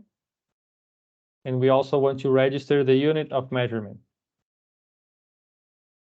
Now, we created the columns of our table. Now we have to tell HA which will be the primary key of the table.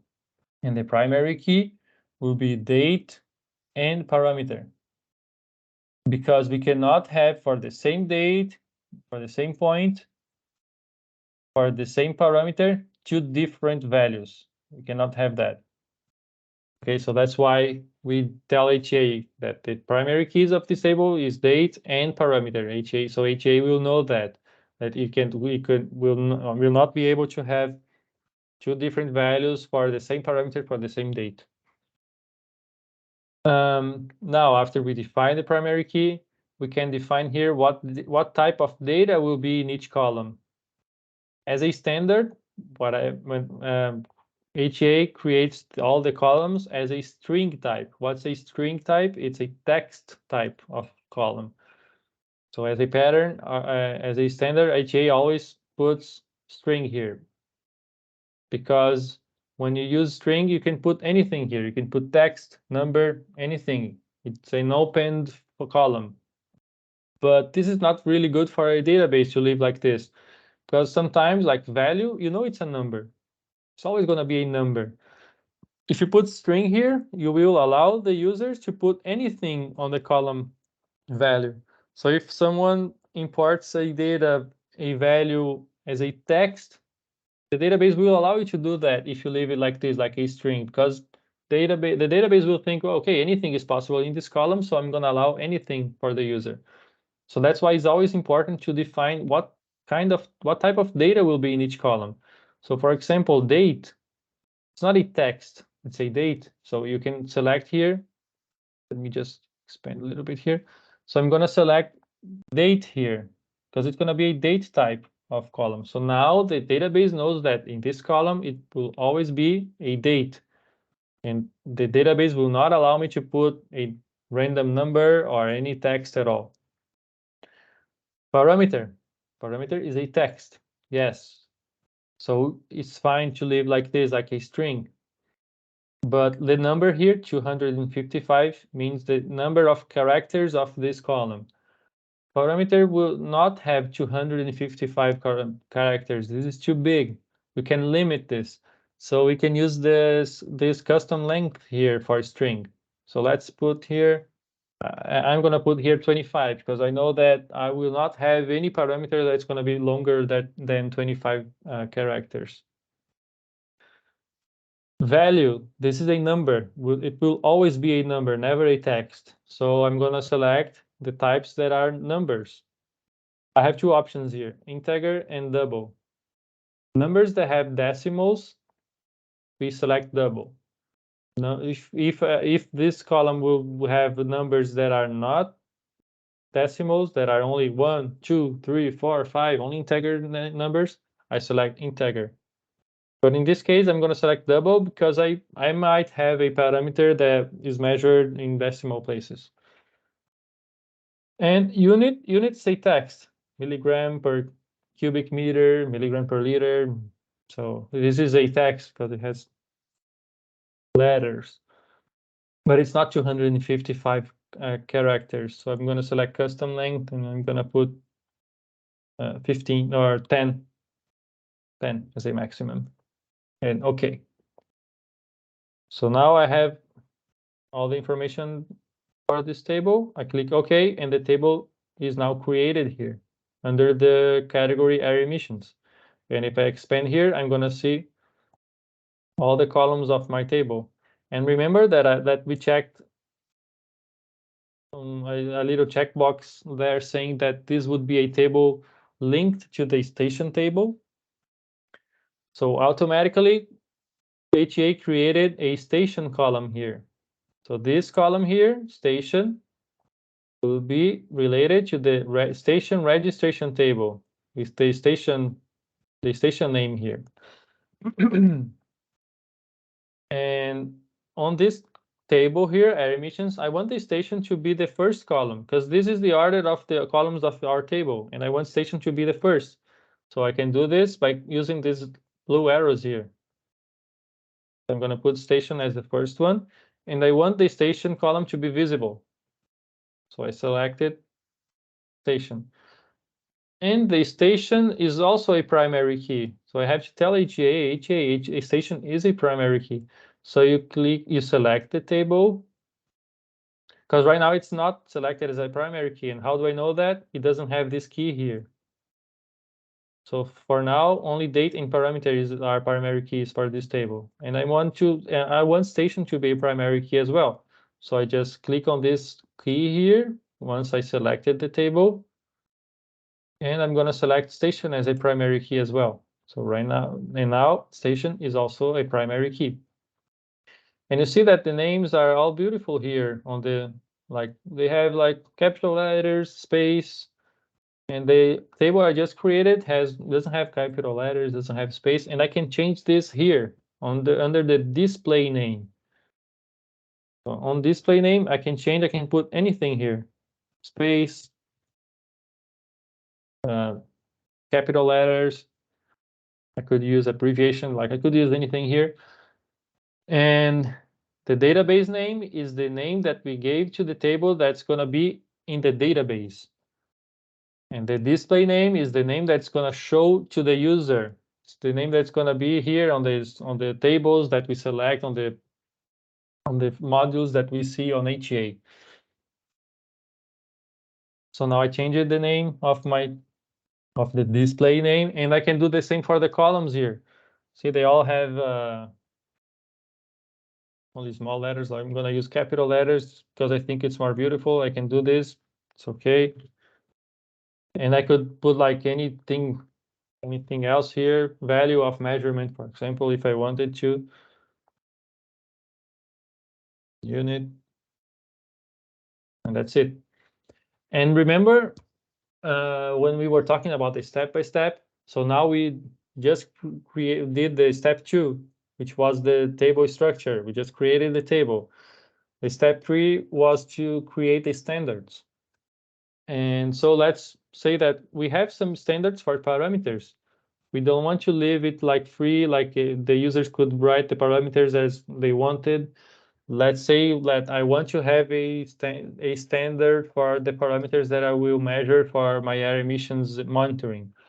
So to do this, I select the field, the column parameter, list style, it's selected none here. So right now, HEA will think that you are free to put anything here on the parameter column. But let's say no, I'm going to have some standards. I'm going to put require, and the list type will be generic. And the exclamation point here says that I have to do something else. So here I'm going to open the list editor by clicking on the little icon here. And here I'm going to write all the different values that AGA will allow me to put on this column. So I'm going to put the standards for the parameters that I will analyze. So let's say that for air emissions, I'm going to analyze only SOX. And then I'm going to use this green plus button here to add something else. So NOx, particulate, material, and so on. Like I could put a lot of other things here. So yeah, I'm going to analyze lead also in my air emissions. So I'm going to put all the parameters here and click on save. And now I have my list here. So every time someone will import data for air emissions for NOx, they will need to write as a parameter NOx like this. If they try to put something else, something different for NOx, the database will not allow me to do that because it's a pattern, it's a standard that I defined for my database. So now that I'm done with my table, I click on close on template manager. And every time we make changes on template manager, HUA will tell me that, well, some changes were made and the project will be reloaded because of that. So I just click OK, and HUA is going to reload my project now that I made some changes in my database.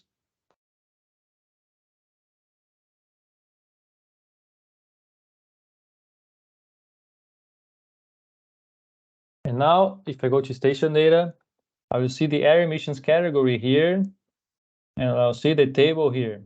Of course, it doesn't have any data at all because I just created the table. But now if I want to import data regarding this kind of data, air emissions, it's okay. I will be able to do that.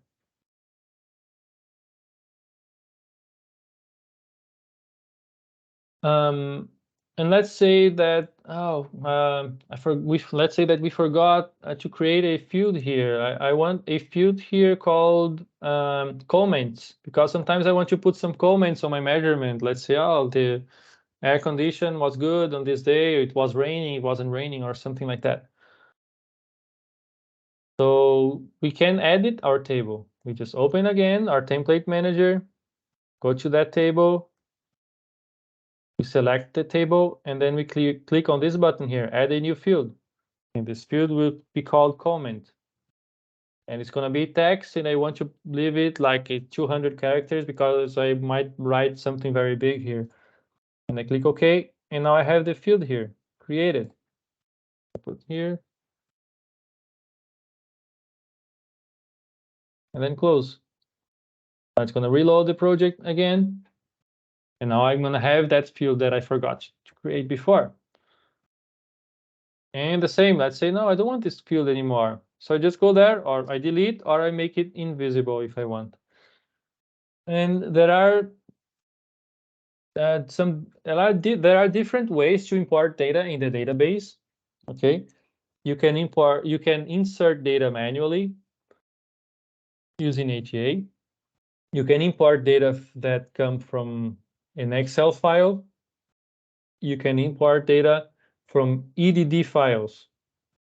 What's an EDD file?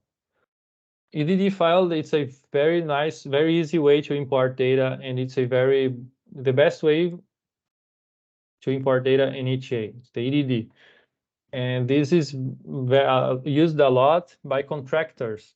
So I can, for example, if I have a contractor, a laboratory that goes to my field, to the field and collect data from 100 wells, go back to the laboratory, do the analysis, and they send me all the data that they analyzed. Instead of sending me PDF files or Excel files, spreadsheets, they could send me EDD files, and then we can train the labs to send this EDD. And the main advantage of a EDD is that to create an EDD file, they have to use the Quick Checker software. This here, Quick Checker, you can open by clicking on this V button here. So you can it's a free software. Okay, Quick Checker is free, so you can send the installer of Quick Checker to your contractors. So I'm saying as an example the laboratories here. So they are trained to use the Quick Checker, and the Quick Checker, what it does is it checks if all the data is following the standards of the database. So the laboratory makes all the analysis, all the parameters, and they are gonna have to, and then they have this Excel spreadsheet with all the data. And before sending, instead of sending the Excel file to us, they're gonna put the Excel file on the Quick Checker. Quick Checker will know the standards of our database. It will know like the columns that they have to fill. It will know the standards of parameters. So if the standard is to write dissolved oxygen, the laboratory will have to choose write dissolved oxygen. They will not be allowed to write something else. So it will know the standards. It will know the structure of your table, the columns that the Excel needs to have. So if everything is correct, Quick Checker will allow you to generate an EDD file. And if something is wrong, something is not following the standards of the database, Quick Checker will not allow you to generate the EDD file. So if an EDD file is generated, you know that Quick Checker already checked and everything was correct. And it's way easier to import an EDD file. I'm going to show you an example in a few moments on importing an EDD file. You will see how easy it is to import. And the main important thing to know is that if you have an EDD file, you're sure that all the data inside that EDD was already checked by Quick Checker. It's already following the standards of our database. So it was already pre-validated. This is the EDD option to import files. You can also import from text files, from Access files, also from different kind of files. But the easiest way is EDD. And of course, whenever possible, the easiest way is not to import manually, to import automatically. So it's to integrate different systems. So you can do this integration. You are able to do this integration if you have a different system with a specific data. You can integrate this system with your database, and data will go there automatically. But we know that it's not every time that you are able to do that. In most of the cases, you will be able to only have like Excel files and then import Excel files or EDD files. And as I mentioned, you are also able to import data manually, to insert data manually. So let's say if it's just one data, it's something easy, just one information, you just use this plus button here. So I'm under station data, I'm on the air emissions table here. So we can use this, let's say that this is a point of monitoring air emission. Let's pretend this. So when I click the plus button, it shows now a yellow line. And this is the line that I'm going to have to fill with the information that I'm trying to put in the database. So I select the date. So let's say that right now, just today, I did a measurement for the parameter NOx. And I have the value that I measured there was, I don't know, 25. And the unit of measurement, we could also create a list, okay, like this list here, we could create from unit, but for now we didn't create. And let's say that the measurement unit is milligram per cubic meter. And the comment is, I don't know, weather was nice, they say. And then I just, okay, now I have all the information here. You see the line is yellow. It's because it's something that I'm trying to insert. It's not saved yet. And it says here, click save to commit changes, because so far, if I close HGA and don't save this information will not be in the database. I have to click here to save. And now I have this information in my database. But this option here in the plus button, we use only if it's like 1, 2, 3 lines, because, you know, manually doing this, if you have like 200 data to import in the database, it will take a lot of time. It's easier to import using EDD or Excel file. The plus button is also useful to insert a new station. So let's say that I just installed yesterday a new monitoring point here in my area. So I'm gonna register this point on HA. So I just click on the plus button here on the station list tab. I'm on the station list. And the station name is training example. I don't have the coordinates right now, so I'm going to leave it blank. If I had the coordinates, I could put it here. I don't know the elevation. I don't know the TOC. Station type, let's say it's monitoring for surface water. Location description, let's say it's in the training area. What's the status of this point? Is it inactive or active? It's active. I just installed it. Water unit. Do I have a unit, a surface water, shallow aquifer? Not classified. Let's say it's not classified. Record responsible was HA training. When was it installed? Or let's say it was yesterday. So then you can put many other information. And then if you click save, now we will have this new station created. Okay. This is another way to insert data. And now let's do an exercise on creating a new query. So let's say that we want to create a query to show us all the results for iron that we have in our database. So to create a new query, we right click on queries and say new query here. And our query name will be iron. I'm going to put V3 here because I already have other 2 examples here. So this is the query builder. When we start the query builder, it always comes with this first column selected, the station name. Here on top on display fields, we're going to tell HA what columns we want to see in our table, in the result table, what columns we want to see. And as a pattern, it always comes with the station name. Like if I execute this query, it's going to have only one column, the station name, because that's the only column was there under the display field. So it's going to show all the stations that I have in my database. This row ID column is a pattern. It always comes just an ID for each row.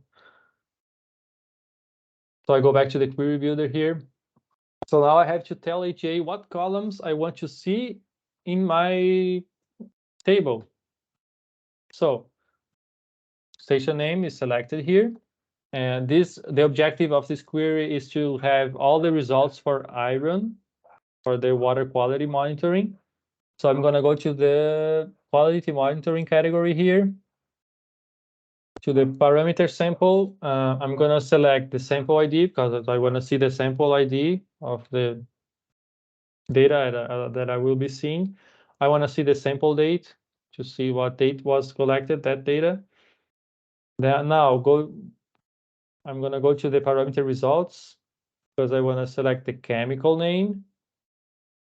I want to see the result value, and I also want to see the result unit.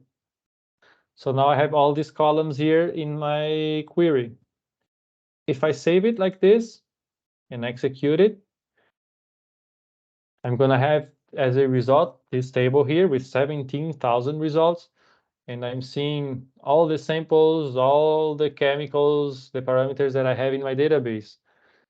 But I don't want this. I only want to see iron. But how can HA know that I want to see only iron? I didn't tell it. I didn't tell HA that I want to see only iron. I tell HA this using this conditions field here. I'm going to tell the conditions here to HA. Here is where I will tell HA that I only want to see iron. So the condition is the chemical name. I just drag it here to the conditions. So chemical name has to be equal, and then I select iron here. And in my database, iron is written like this, Fe. Now, if I save it, now if I execute, I'm only gonna see iron here. So I have 800 results for iron in my database. Oh, and one tip on HA. The tables here, you see like the header here, the name, the column names here. If you click on it, it puts on the, like it changes the orders that of the things that you're seeing. Like this is gonna be from oldest to newest, or the opposite. If you click again, or here if I click on sample IDs or station names, gonna order it alphabetically. So you can click on the columns here to change the ways that you're seeing the data. And this works in any table that you see on HA. Let's put in order as for X coordinate or for elevation. So you just click on the headers here. And the purple line here, this purple line is the filter. You can use filters here. So for example, if I want to see only observation wells, I click on this arrow here and select observation well. So I use the filter. If you want to clear the, or I could write down also. To clear the filters, you can click on this button here, square, or to clear all the filters, click here. You could write something here. Let's say open. Oh, so I just typed open and it already shows me everything that starts with OPE. So it's something useful when you have like a lot of data, like 1,000, 10,000 data here. Now back to the query builder. Let's add another condition here. Right now, our query is showing all the results for iron for all the stations. But let's say that no, now I want to see only for the observation wells. So observation well is here under the registration table. That's where I have this information. So it's the station type. So the station type, I want it to be equal observation well. Now I have two conditions here, but I have to tell HEA if it has to follow both of conditions or if it has to follow one or the other. So that's what I tell, and or. So this exclamation point here means that I'm missing something here. So I have to select and or. I'm going to select and because I want AGA to follow both conditions. It has to be iron and it has to be observation well. Now if I save it and execute again, now I'm seeing only observation wells and only the results of iron for observation wells. And now I have this, the query I created is here. Once I create it, it's saved here. So whenever I import new data here, I just have to open HA, imported new data, and I execute the query, and the result, it's going to be updated here. And this table, again, I can export to Excel by clicking on this button here, and it's going to be exported as an Excel file.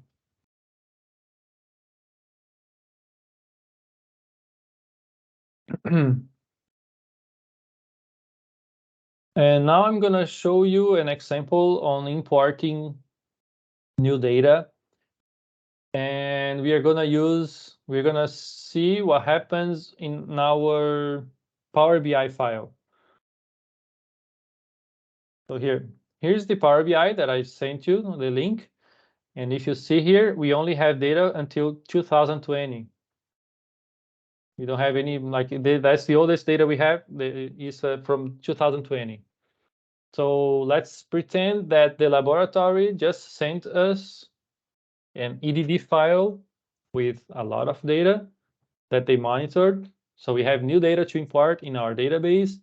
So I'm gonna import this data in the database. And then when we reopen the Power BI, we're going to see that it's going to be updated. It's going to have this new data here. So I'm going to be able to see the chart, to see all the information already here in my Power BI. So let's say that the laboratory just sent me the file. So they're going to send me by email the EDD file. This is an EDD file, so I'm going to just have to save it. So I would save this on the computer, and then I go back to the HEA here. So I'm going to use the import data tool here. This is where I select what kind of data I'm importing. Is it an Excel file or Access file? Is it an EDD file? So it's an EDD. I'm going to select EDD here. Now I have to browse my EDD. Here's the EDD file that laboratory just sent me. I'm going to open it. And then HA is going to just do a validation of that EDD to see if everything's correct, if it's an EDD for this project, because it could be an EDD for another project.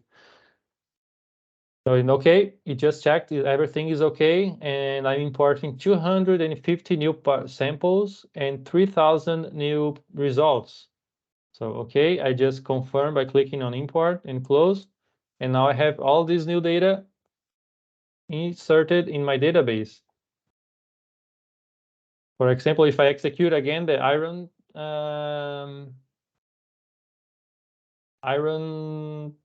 query here, now I see that I have new data here, 2022. I didn't have this data before. So I can already see new data here. So now we're just gonna update our Power BI, and you will see that the chart there will be also updated automatically. Just 1 second.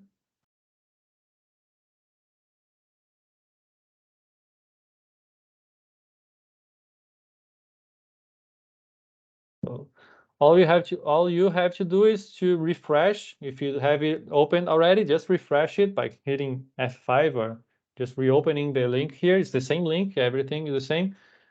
So I just refreshed mine here. If I go back to the chart here, you see that I have new data, 2022. Of course, some points we don't have new data, like this one here. It's because the lab didn't send us data for this point. But for this point here, DW1, I have new data. I have data for 2021. I have data for 2022. I have data for iron here. So here you see that now I have new data here. And I could use the filter here to see only the new data if I wanted. So now see, now here I'm seeing only this here. So I could actually see if, oh, is everything all right? Was everything following under the legislation limit? And I could go to the dashboard and see, like, filter again from 2020 to 23 to see what was imported. So I have this, you remember, it was like 3,000 data new results. So they were 55% was okay under the legislation limit. and I have 23% of the results that are non-compliant. And I can see here, like for the compliance, I can see that I have some problem with magnesium. And then I can see what points that I had problems here for magnesium. And I see that I had problem, for example, with this point here, HM10. So if I go back to the series plot here and I go straight to this point here, where is it? HM10 was it? There. Was for magnesium, I think. Then I go here, and then I see that, yes, okay, I have a problem here. The upper limit, this is the legislation limit, the red line, and then I see that I got some results above the limit here. So then I have the chart here, and then I know that, well, I have to do something here, or what can I do here? So this is the nice thing about having the database and having a dashboard connected to the database. Once I import new data, I already see the information here. I already have all the information I need here. So I went straight from data to the information, and that's what I need. I didn't have to open the spreadsheet that the lab sent me, organize everything, create the chart, create everything. I didn't have to spend time on that. I spent like less than a minute between downloading the EDD file to my computer, opening HA, import data, it was there, and then I reopened my Power BI, and the information is here automatically. So that makes life much more easier. Than I don't spend that time anymore on like organizing data, So now I just have to spend time looking at my data and thinking, oh, what happened here? What's wrong here, and why is it normal? Yes, it's normal, so okay, I'm fine. Or no, it's not normal, something happened. What happened? So I'm going to look at other points to see what happened, or other parameters, so I can it's easier to do some analysis here. Okay, and so guys, that was it for today that I had to show you. I'm sorry, we are a little bit above the time here. But if you have any questions, feel free to ask. I see here there is one question. A CSV format of Excel file data can import without additional checking? If yes, how please? You can import, but there is additional checking. There is. So for example, here, Excel, import data. If I am importing from Excel, I choose this option here, general, and then I hit OK. I select the file. So it can be an CSV file, okay? It can be Excel file, CSV, doesn't matter. So let's say this one here. I'm going to select a random Excel file that I have here. I have to tell HA in which spreadsheet, in which sheet is the data that I'm trying to import. So it's in sheet 1. And I'm telling HA that the header of my spreadsheet is in the first line, is in the line 1. And then this is the preview of the Excel file that I'm opening. So I'm seeing here that it's an Excel that has a station name, sample ID, sample date, chemical name, result unit. I hit next. So again, it's a water monitoring table that I'm trying to import. So I have to select now. I'm going to have to tell HEA in which table I want to import this new data. So it's a water quality monitoring. So it's in quality monitoring here. And let's say it's in the parameter result table. So this is the parameter result table. And now what I have to tell HEA is in which column of that Excel file is each information of the database. So here on the under destination are all the columns of this table of the database. So in my database, the parameter result table has these 7 columns: station, sample ID, chemical name, qualifier, result value, result unit, and comments. And I have to tell HA, okay, where can HA find the station name in that Excel file? So it's here under source. the station. So the under source, you're going to be able to select all the columns that you have in the Excel file. So station name in the Excel file is under station name column. When the column has the same name as the column in our database, our HA automatically does these connections, okay? That's why some fields were already filled here. And other fields were like blank because HA didn't find any column called station in the Excel file. And that's why it didn't find, so I have to tell it, okay, HA is not called station, but it's called station name. Qualifier. Oh, I don't have a column as for qualifier, so just leave it blank or select none here. Result value it found, result unit, comments. Oh, I don't have any column for a comment, just leave it blank.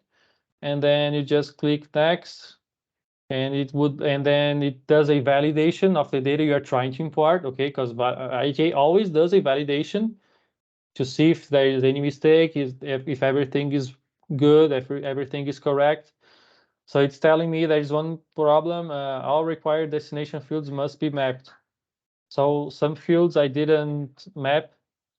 So it was in the parameter sample station. So if I come back to cancel. In the parameter sample, I have to tell the station name also. So station name, that's the problem that it told me. If I click next again, it validates again. If anything would be wrong, it would tell me there, oh, you have some columns that are not following the standards of the database. Please correct. Like it would tell me what I had to do to correct my table, and then it would allow me to import. Now it checked, okay, everything is okay. You have 120 records. You have, and then you just would click here, import, and all this data would be imported in your database. Okay. And it's the same, okay, for CSV. I open here an Excel file, but it could be a CSV file, okay? It's the same. HA would know, like you would tell HA in which line is the column, is the header, and then you would have to tell HA where each information of the database it is, you know, it's the same.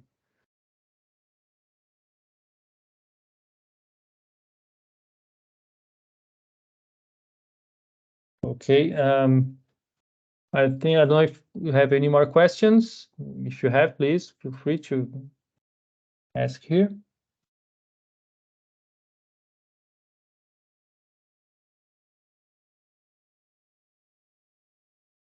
Okay, so feel free to send your questions in this middle time.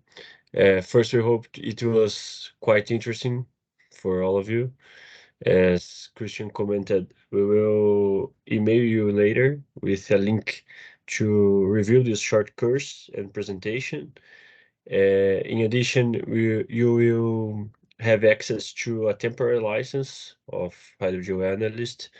The installation and activation information for the license will be sent via email as well.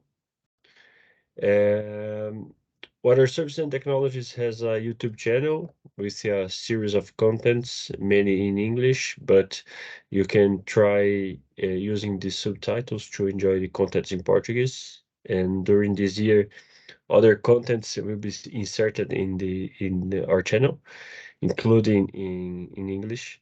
So sign up and stay on top of our content. I am sending the link to our YouTube channel in the chat. Feel free to share with your other colleagues. Jeff, so just one thing I forgot to tell people. If you have any question, like maybe I want to know how to use the list editor or something, there's the help content on HEA. So if you go here to content, help and contents, it's going to open an online website from Waterloo. And here you will be able to see a lot of information on HEA regarding how to use all the modules of HEA. So you see here there is a menu like for all the modules, and then let's say, well, you can't find all specifically what you're looking for. You just hit search here, and let's say, oh, I want to see information about list editor. Just type list editor here, and then you submit, and it's gonna show you the results for list editor, like everything it has here. And many times it has here like a step-by-step. It tells you what everything is. So it's really helpful, the help content here. So if you have any question like on any like plot module, I didn't show you the plot module, but you can go to the help menu of AGA, and then you will learn how to use the plot module.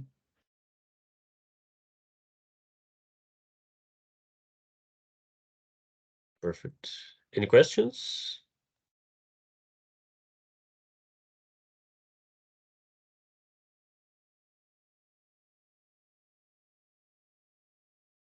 So finally, in partnership with Waterloo Hydrogeologic, we will also be offering other courses this year on AquaCAN and Aquafortest software.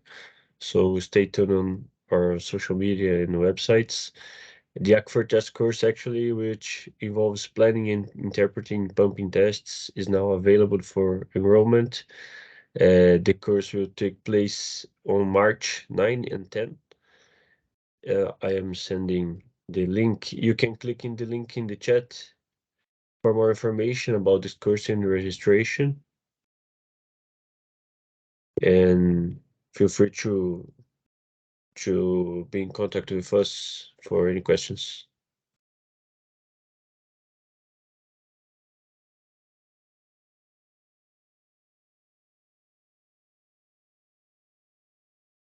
If you have any further questions, you have our emails here, okay, on the screen. Okay. So feel free to send us anything, any question at all.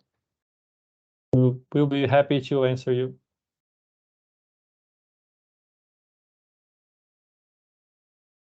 Thank you very much, guys, for attending this course. See you in the next one.